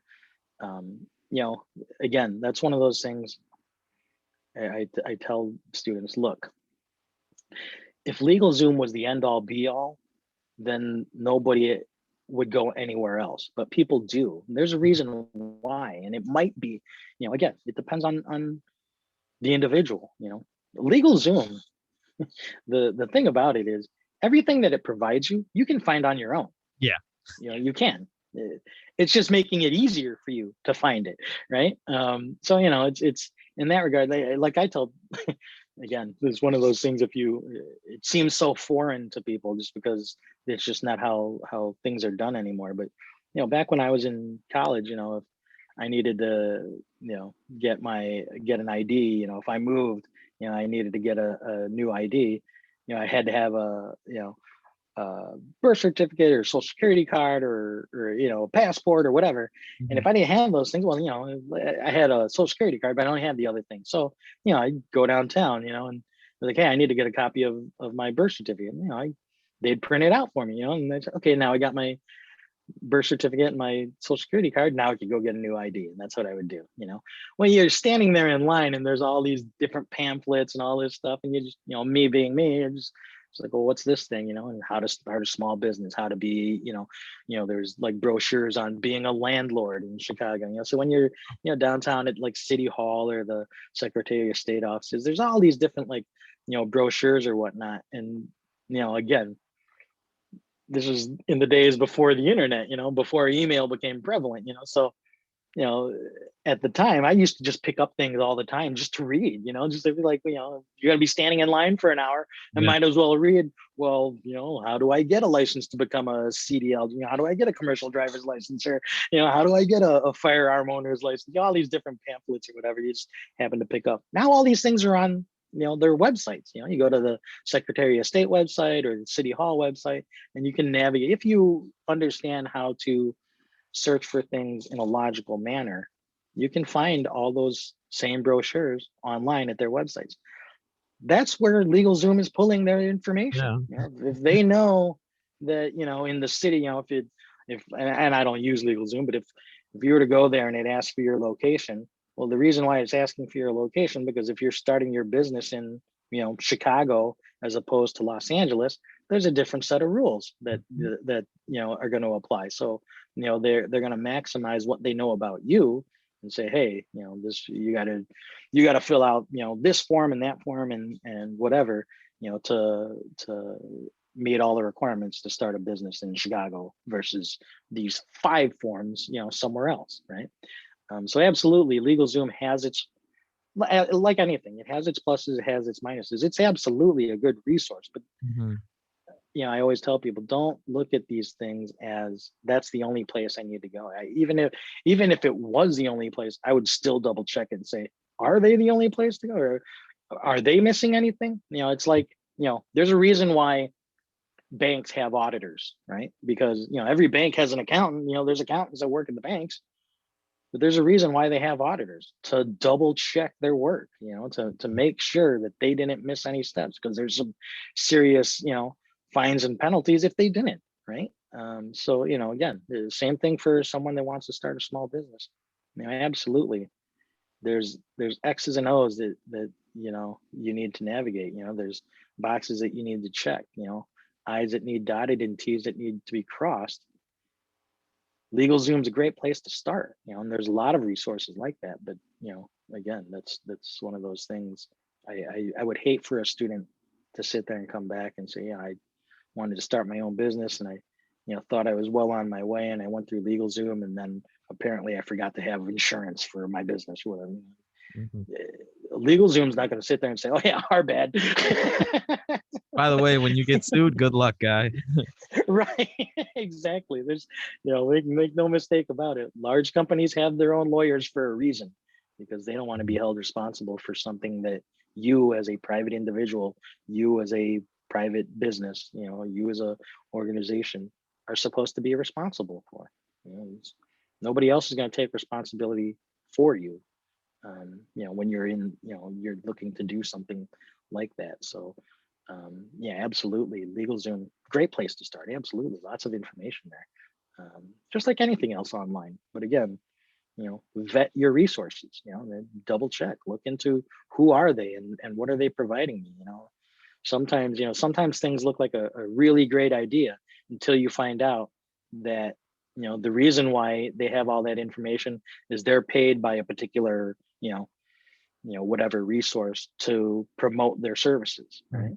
um, and then you realize, oh well, wait a minute, they didn't tell me about, you know, this, or I could have gotten this cheaper or done that cheaper, um, because you rely on one source. It's my degree, when I was in school, I was a communication major and I was focusing on journalism. I'd wanted to be a sports reporter. The first thing I learned, in terms of communications and journalism, know your audience and check your sources.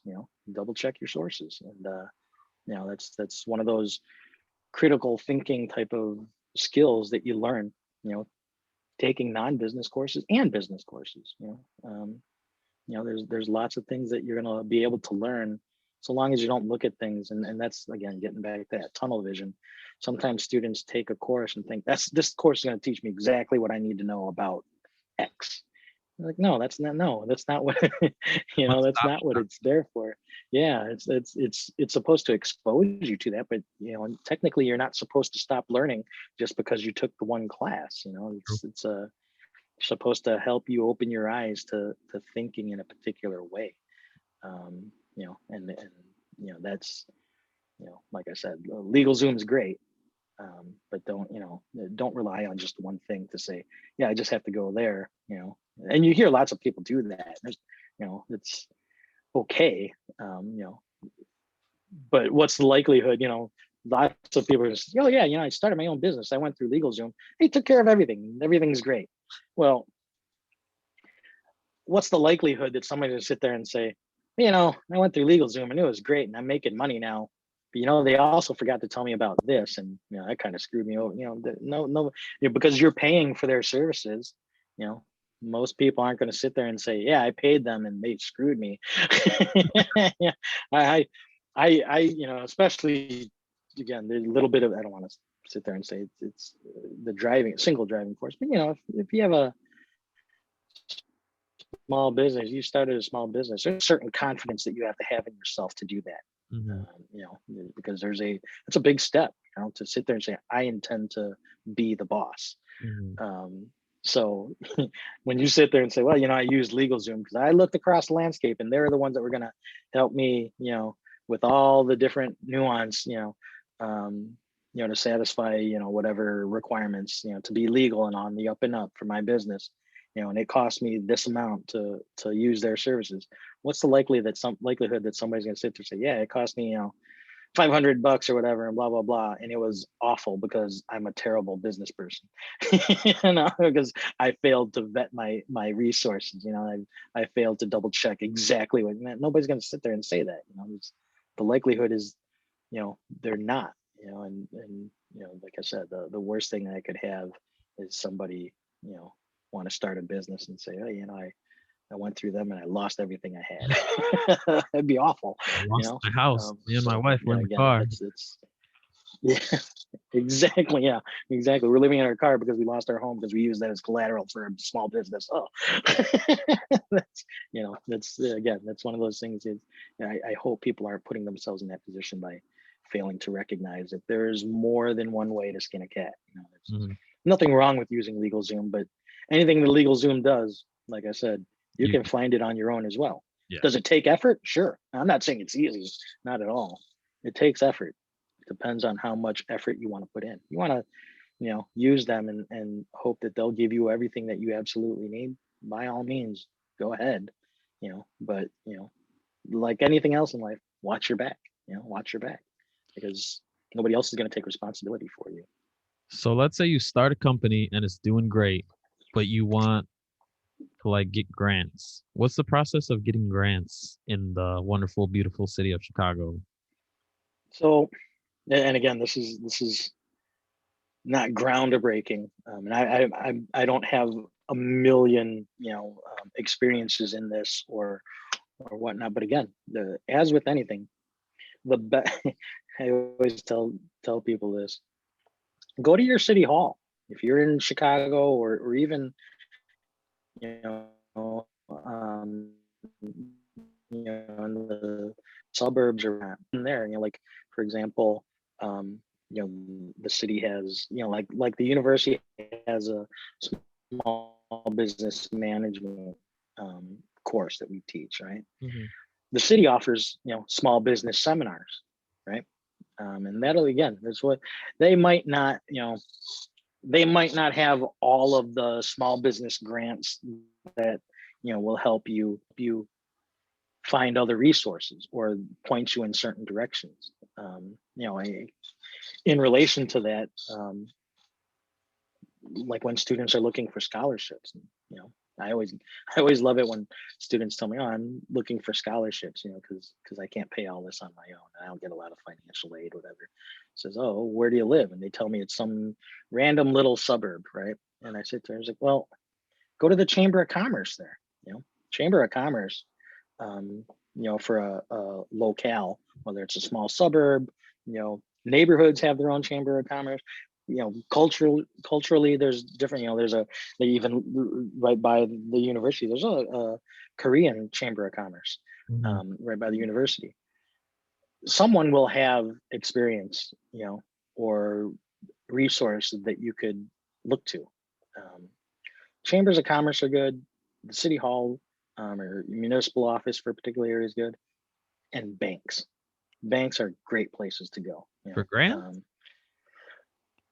Not necessarily for grants, but being put in contact with other people that might, because that money's sitting somewhere. It might be a federal grant, it might be a local grant, it could be private, who knows?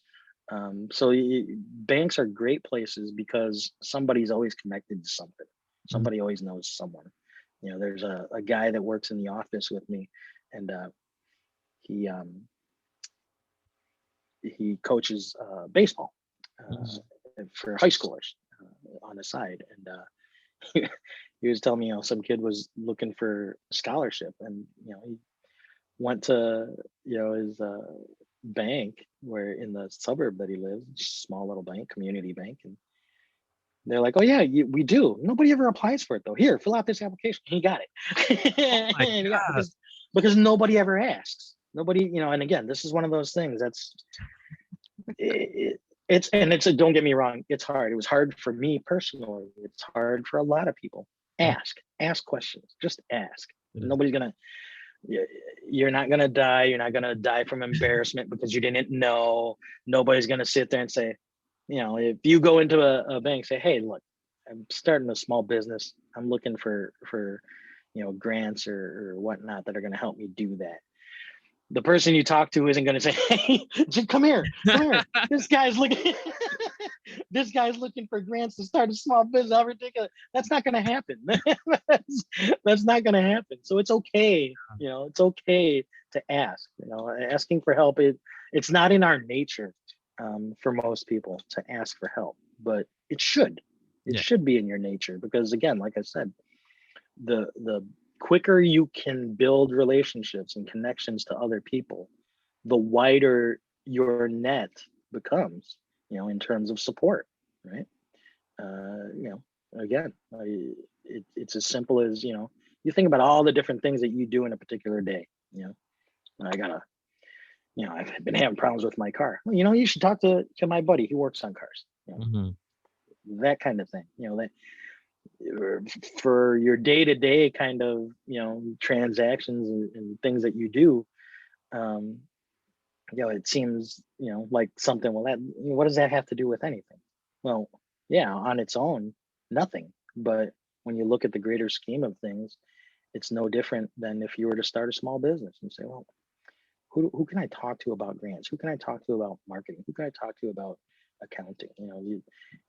Again, it's not a guarantee to success, but having other people around you, that might be resources. Again, that's one thing to do. Grants, and again, this is one of those ones. There's a millions and millions of dollars out there that are just sitting unused because people don't ask or people don't know. City Hall isn't going around telling everybody, "Hey, if you want to start a small business, fill out this form online," and they're not going to do that. They're just not. They, or at least I don't think they currently do.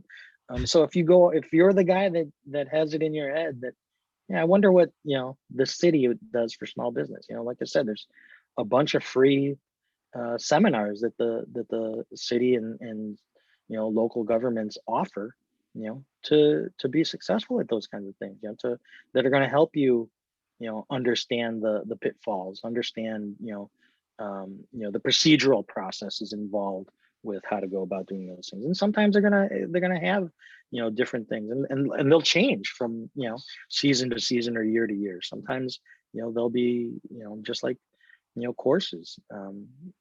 Sometimes there'll be courses on where to find free money. Sometimes there'll be courses on, or seminars on, how to go about, or who to talk to in terms of, particular, licenses or whatever that you're going to need for your business.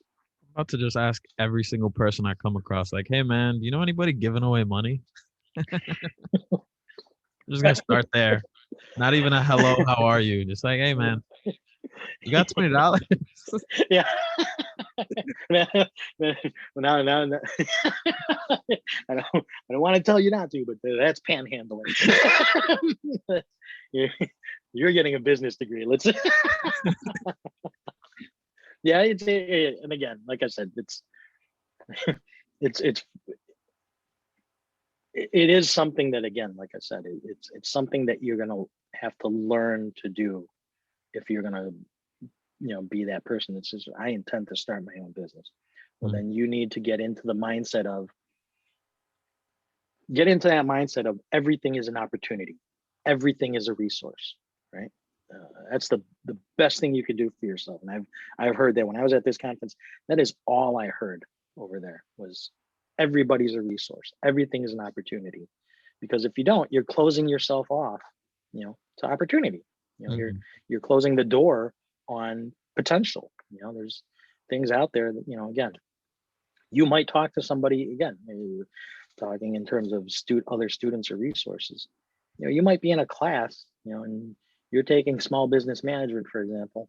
The guy next to you might have already started his own business, and he's taking the class because maybe he just thought, this has got to be easy because I already started my own small business. So I'm going to take small business management because I could probably ace that. Maybe, maybe. But, at the same time, if you're the other guy in class that's sitting there thinking, well, I'm going to take small business management because I kind of want to learn what's involved there and what I could get out of that. Well, then those two guys sit next to each other, or those two girls sit next to each other, and they start talking. And one says, I started my own business. Oh, what'd you start? I was like, well, I did X, Y, and Z. This is, I had this service that I wanted to provide, the other guy's thinking, well, that's what I want to do. Okay, well, how'd you do it? What should I look for? What are the pitfalls? The other guy might sit there and say, well, I'm looking to expand. Maybe you want to join in with, you never know. You never know. So again, it's a matter of taking advantage of situation. And again, like I said, it's one of those skills that you build as you get older and expose yourself to more experiences, talking to people, talking to strangers about, your personal goals, especially if you want to start your own business. Being able to talk to people and articulate your ideas about what you want to accomplish in that regard, that's a skill. And it's hard. Absolutely. People, rare is the person that wants to draw attention to themselves. But when you're, someone that wants to be a small business owner, unfortunately, to a certain degree, you have to draw attention to yourself. Otherwise, nobody's going to want your business. Nobody's going to want to use your service. Nobody's going to want to buy your product. You have to be able to do that. And again, like I said, everybody's a resource. So don't close the door on other people. Well, that's why I appreciate rappers. Like, even if they sound terrible, they are so confident in themselves. Some, not all. Some are actually, good. But some people. Yeah. It amazes me when I talk to students, because there's always those students, especially early on, whether they're a beginning freshman, or they're a high school student looking at college, or somebody transferring from community college, and there's always that bit of trepidation. And back when we used to physically go to open houses, they would have a room for the College of Business, and they'd say, anybody that's interested in College of Business in Northeastern, go to this room. And we'd get 50, 60 people in there, and we'd start talking and doing our presentation. And one of the first thing I'd say after the presentation is like, look, I already know this, but if I already know how to navigate this, that's one thing.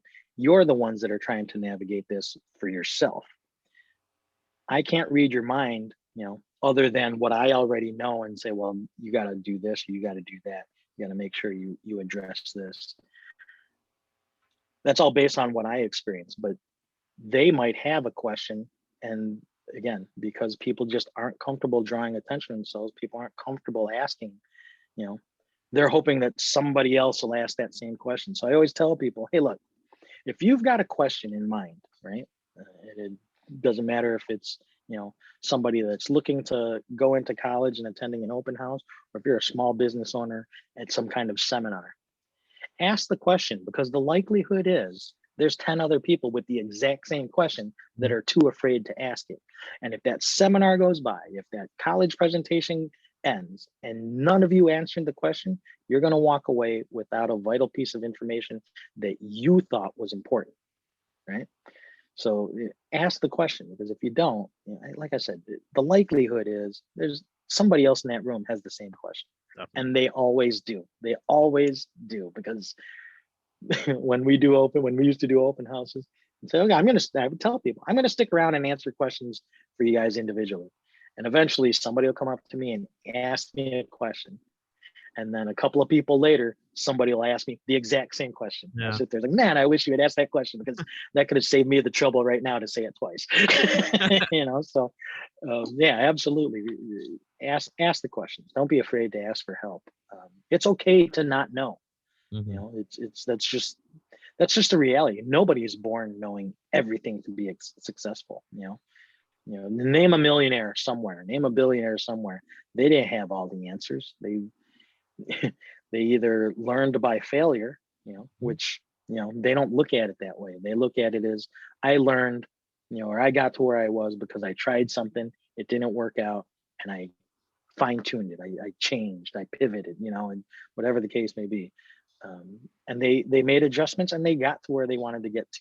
And for people that want to start a small business, absolutely, that's the same kind of mentality you have to have. And like I said, it's hard. There's a challenge there to, you have to have a certain amount of ego to want to do it, Yep. and do it well. Anybody could sit there and say, well, my idea is to create, some video game system, right? Whatever the case may be. At the time, back when I was younger, there was, Nintendo, right? Well, nobody was sitting there saying, oh, I'm going to create this thing, I'm going to call it PlayStation. No, it's, nobody was sitting there saying, oh, I'm not going to do that. That sounds risky. No, there's Nintendo's already there. I'm not going to do that. So, and now look at it, it was somebody's idea. And, again, at the end of the day, you can, if you're looking to start a small business, maybe you don't even want to, start from scratch. Maybe you want to learn from somebody else, or maybe you want to take somebody else's service and cater it to something specific. You look at, I've always told people this, and have always wondered why this hasn't happened. When you look at like financial institutions, Mm-hmm. they're late in the game to this, and it boggles my mind that this hasn't happened. But you look at something like, Jackson Hewitt or H&R Block, they take care of taxes for people. Right? Mm-hmm. It boggles my mind that somebody hasn't said, you know what, I'm going to create an H&R Block for Spanish speakers, or I'm going to create H&R Block for Filipinos, right? Because at the end of the day, the likelihood that, and the reason why I say this is because car dealerships figured this out decades ago. 20, 30 years ago, car dealerships figured this out. You opened up a car dealership anywhere on Western Avenue in Chicago. You go to their website or saw an ad of theirs in the newspaper, I'll guarantee that ad probably said somewhere they speak Spanish, they speak Polish, they speak Chinese, right? Or Mm-hmm. Korean. Somewhere along the line, that's somewhere on their website or on their ad. And they hire salespeople that are fluent in those languages, because they know somebody's going to want to come in and buy a car that, isn't comfortable, buying from someone that doesn't speak their language. From a financial services standpoint, it's very much the same way. If you start a, financial planning business, you want to people attain their retirement goals. If I spoke Spanish, I would absolutely do that, just because what's the likelihood that, I tell my friends this all the time. What's the likelihood that if your parents have been here for 20 something years and they're trying to build up a nest egg for retirement, what's the likelihood that your parents as Latinos are going to go to someone that's not Latino and say, here's my life savings. I want you to hold it and help me build it so that I can retire comfortably. No, the likelihood is they're going to, just like the car dealerships, somebody's going to go to somebody that looks like them and talks like them. Yeah. And there's a very fine line, in terms of racial undertones there. But at the end of the day, it's about who you're comfortable with, right? I'm not saying that they're only going to go to Spanish speakers, but the likelihood is they're probably going to want to find someone that, and again, this is where who you know matters and what you know matters. Mhm. You can start a financial planning business based on the idea that I'm going to cater to Spanish speakers. But God help you if you start a financial planning business and you lose somebody's money, investing their life savings, and they end up dying penniless. God help you, because again, it's at the end of the day, you still have to produce. It's not enough to just, again, that's why, who you know matters, what you know matters. And again, that's like I said, car dealerships figured that years ago. I was shocked when I went into car sales, and the guy says, "Your last name is Fernandez?" Like, yeah. It's like, "You speak Spanish?" He's like, "No, I'm Filipino." He's like, "Oh, do you speak Tagalog?" I was like, "No, I don't speak that either." And I'm like, I'm just some Filipino guy that's looking for a job. But that was literally the first thing they asked me was what other languages I spoke.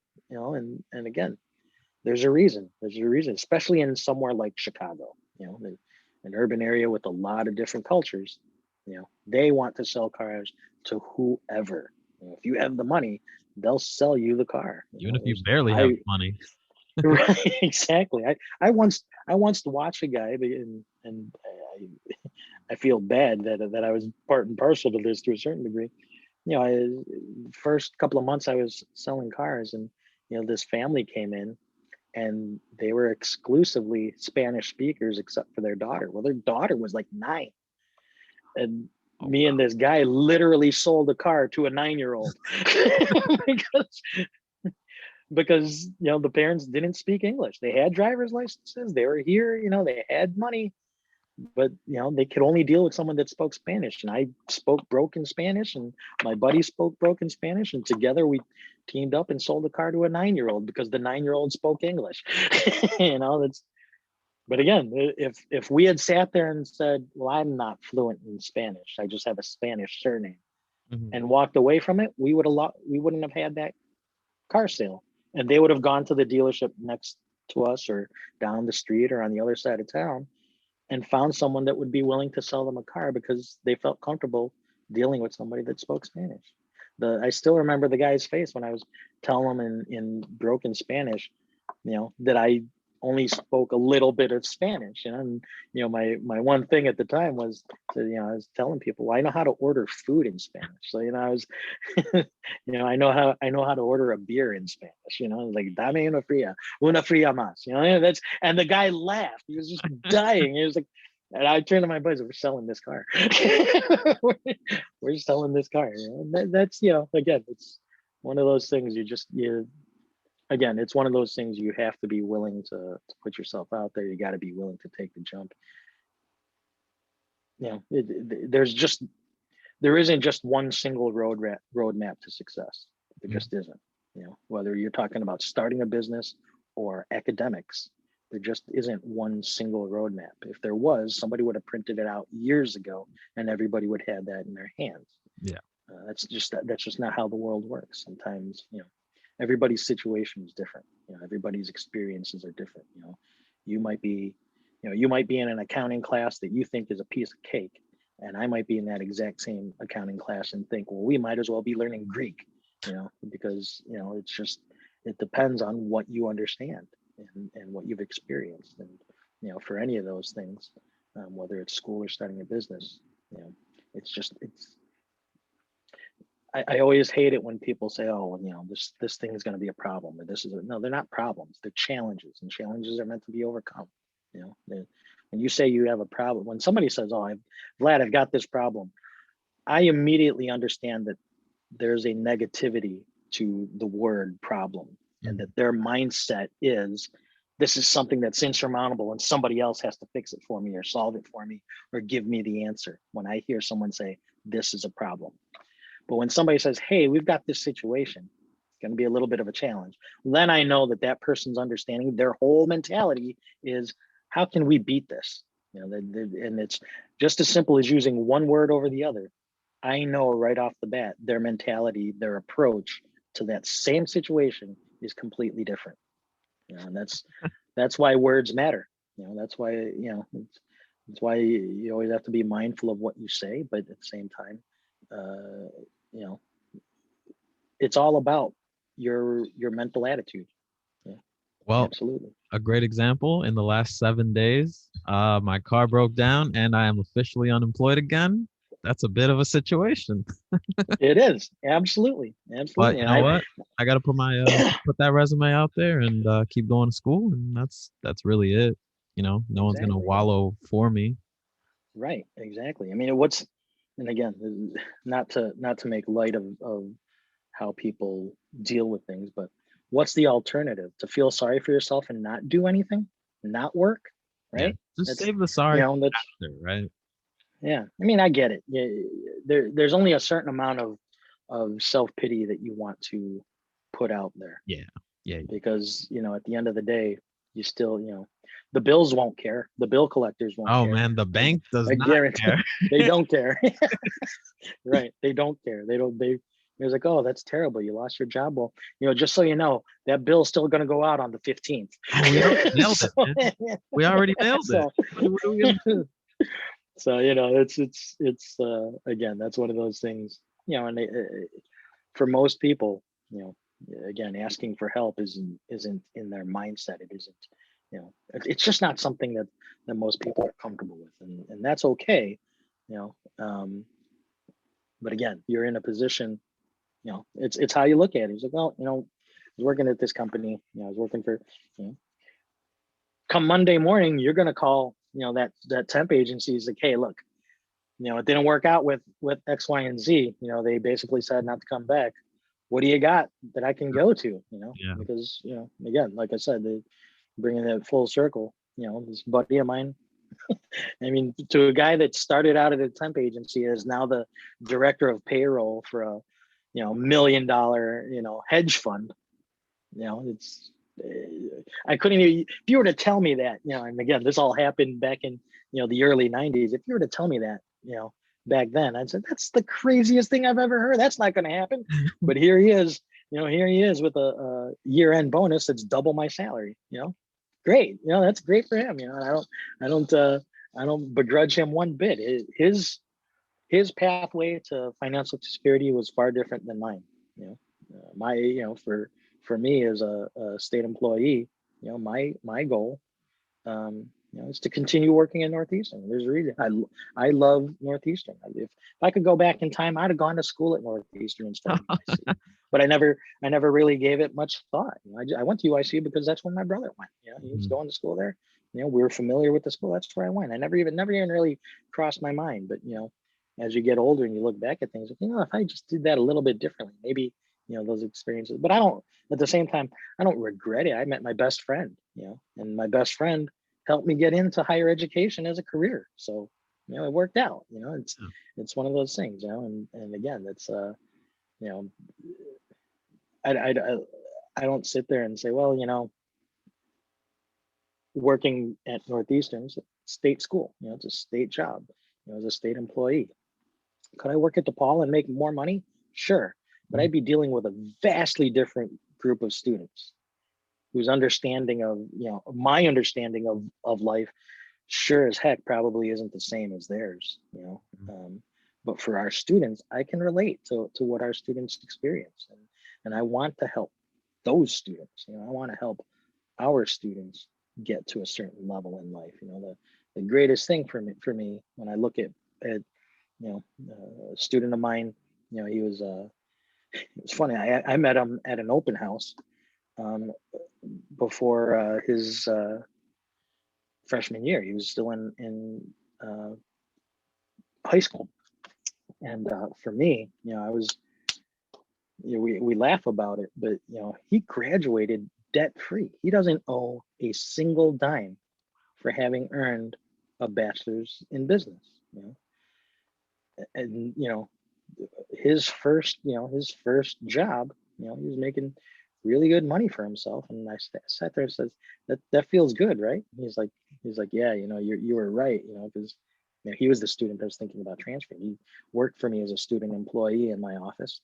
And I said, just remember that, because at the end of the day, you graduated with a degree in business that is no different from the degree in business that, his coworkers have. They attended DePaul or Loyola or UIC or wherever the case may be. Mm-hmm. But the difference is, you guys get paid on payday. That money goes directly to you, and you're not giving a dime to anybody else. You can give it to whoever you want to if you want to spend it, but you're not forced to pay back some loan. You're not forced to have money taken out to pay something else. So, and that's, for him, that's a tremendous feeling of accomplishment. Similarly, a student of mine, he graduated just like 2-3 years ago. He was a transfer student, came in, had a slight learning disability, but really good, hard-working student. Graduates and ends up getting a job. He was an accounting major, and he was telling me, he came back one day. He was picking up his diploma. Actually, it was months later, picking up his diploma, and he stopped by the office to say hello.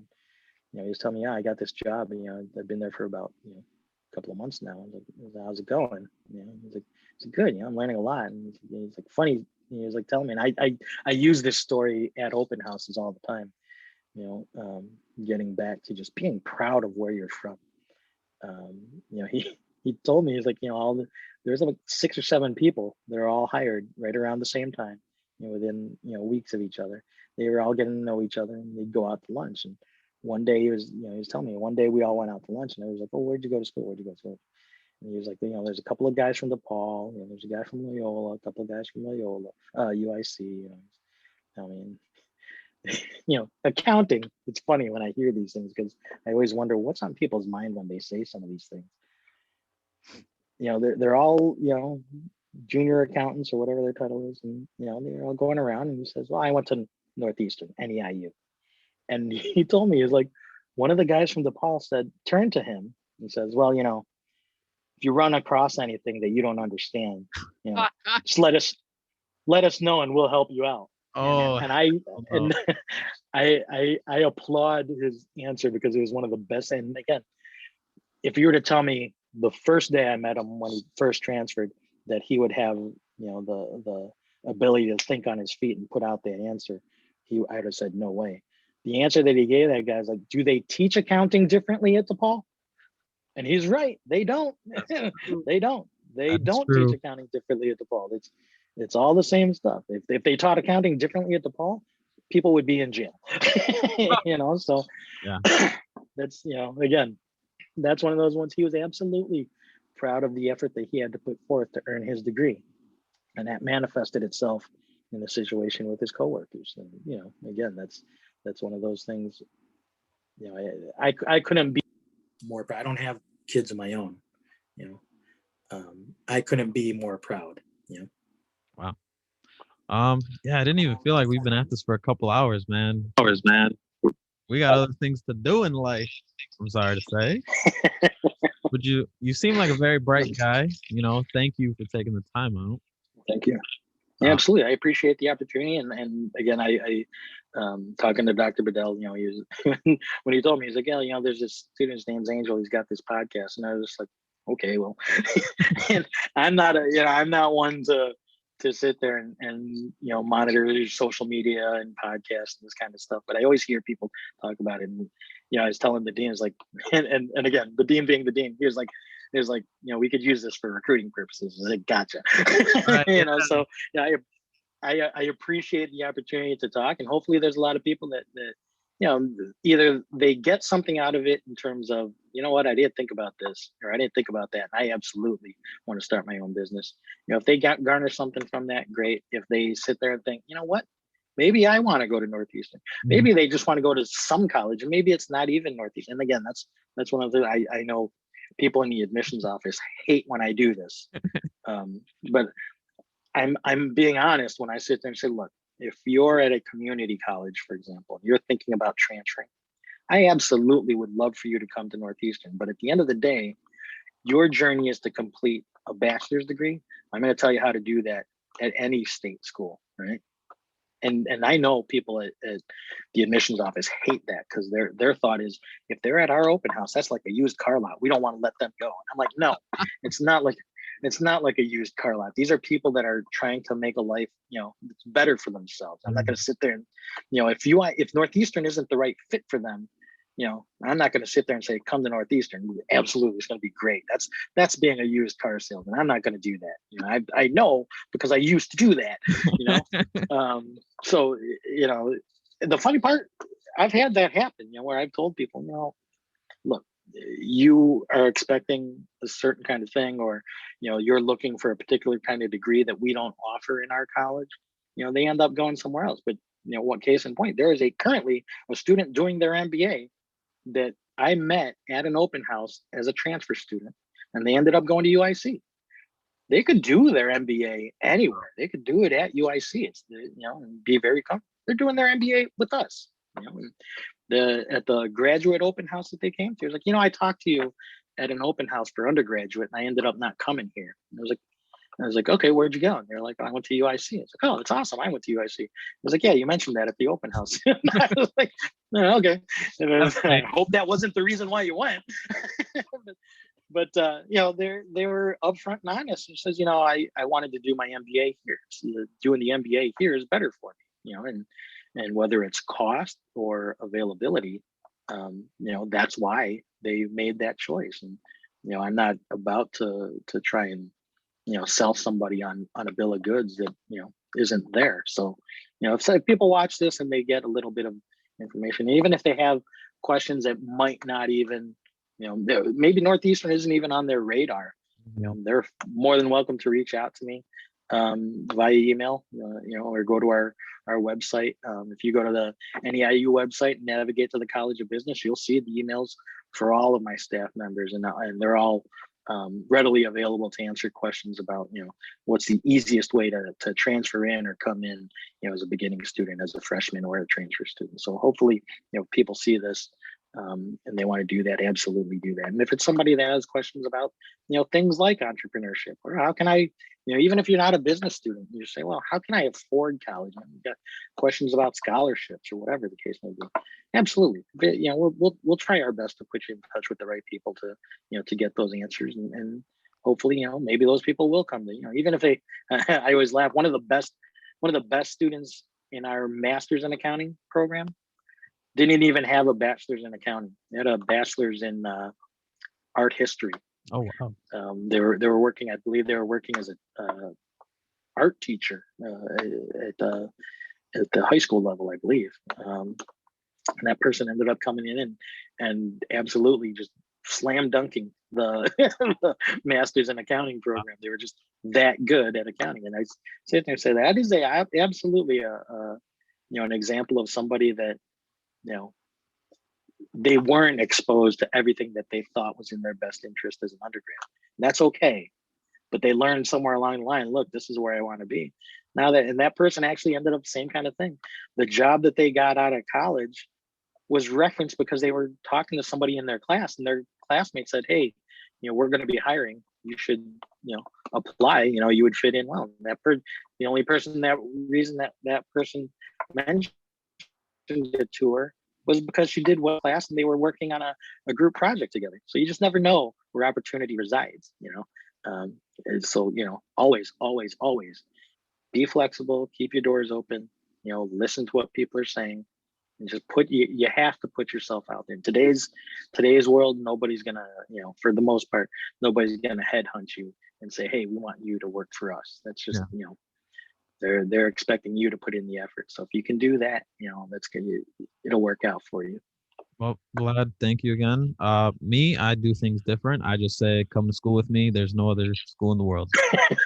Absolutely. And I like it. Join my fraternity, Alpha Psi Lambda. There's no other organization that you would want to join. There you go. Absolutely. Well, Angel, I appreciate you giving me the time. It was a good conversation. And like I said, I hope a lot of people get a hold of this and, if anything, learned a little bit about themselves and how they can help themselves. For sure. Yeah, thank you. All right. You have a good night. All and right. have a good semester. You too, man. All right. Take care. Bye-bye. Bye.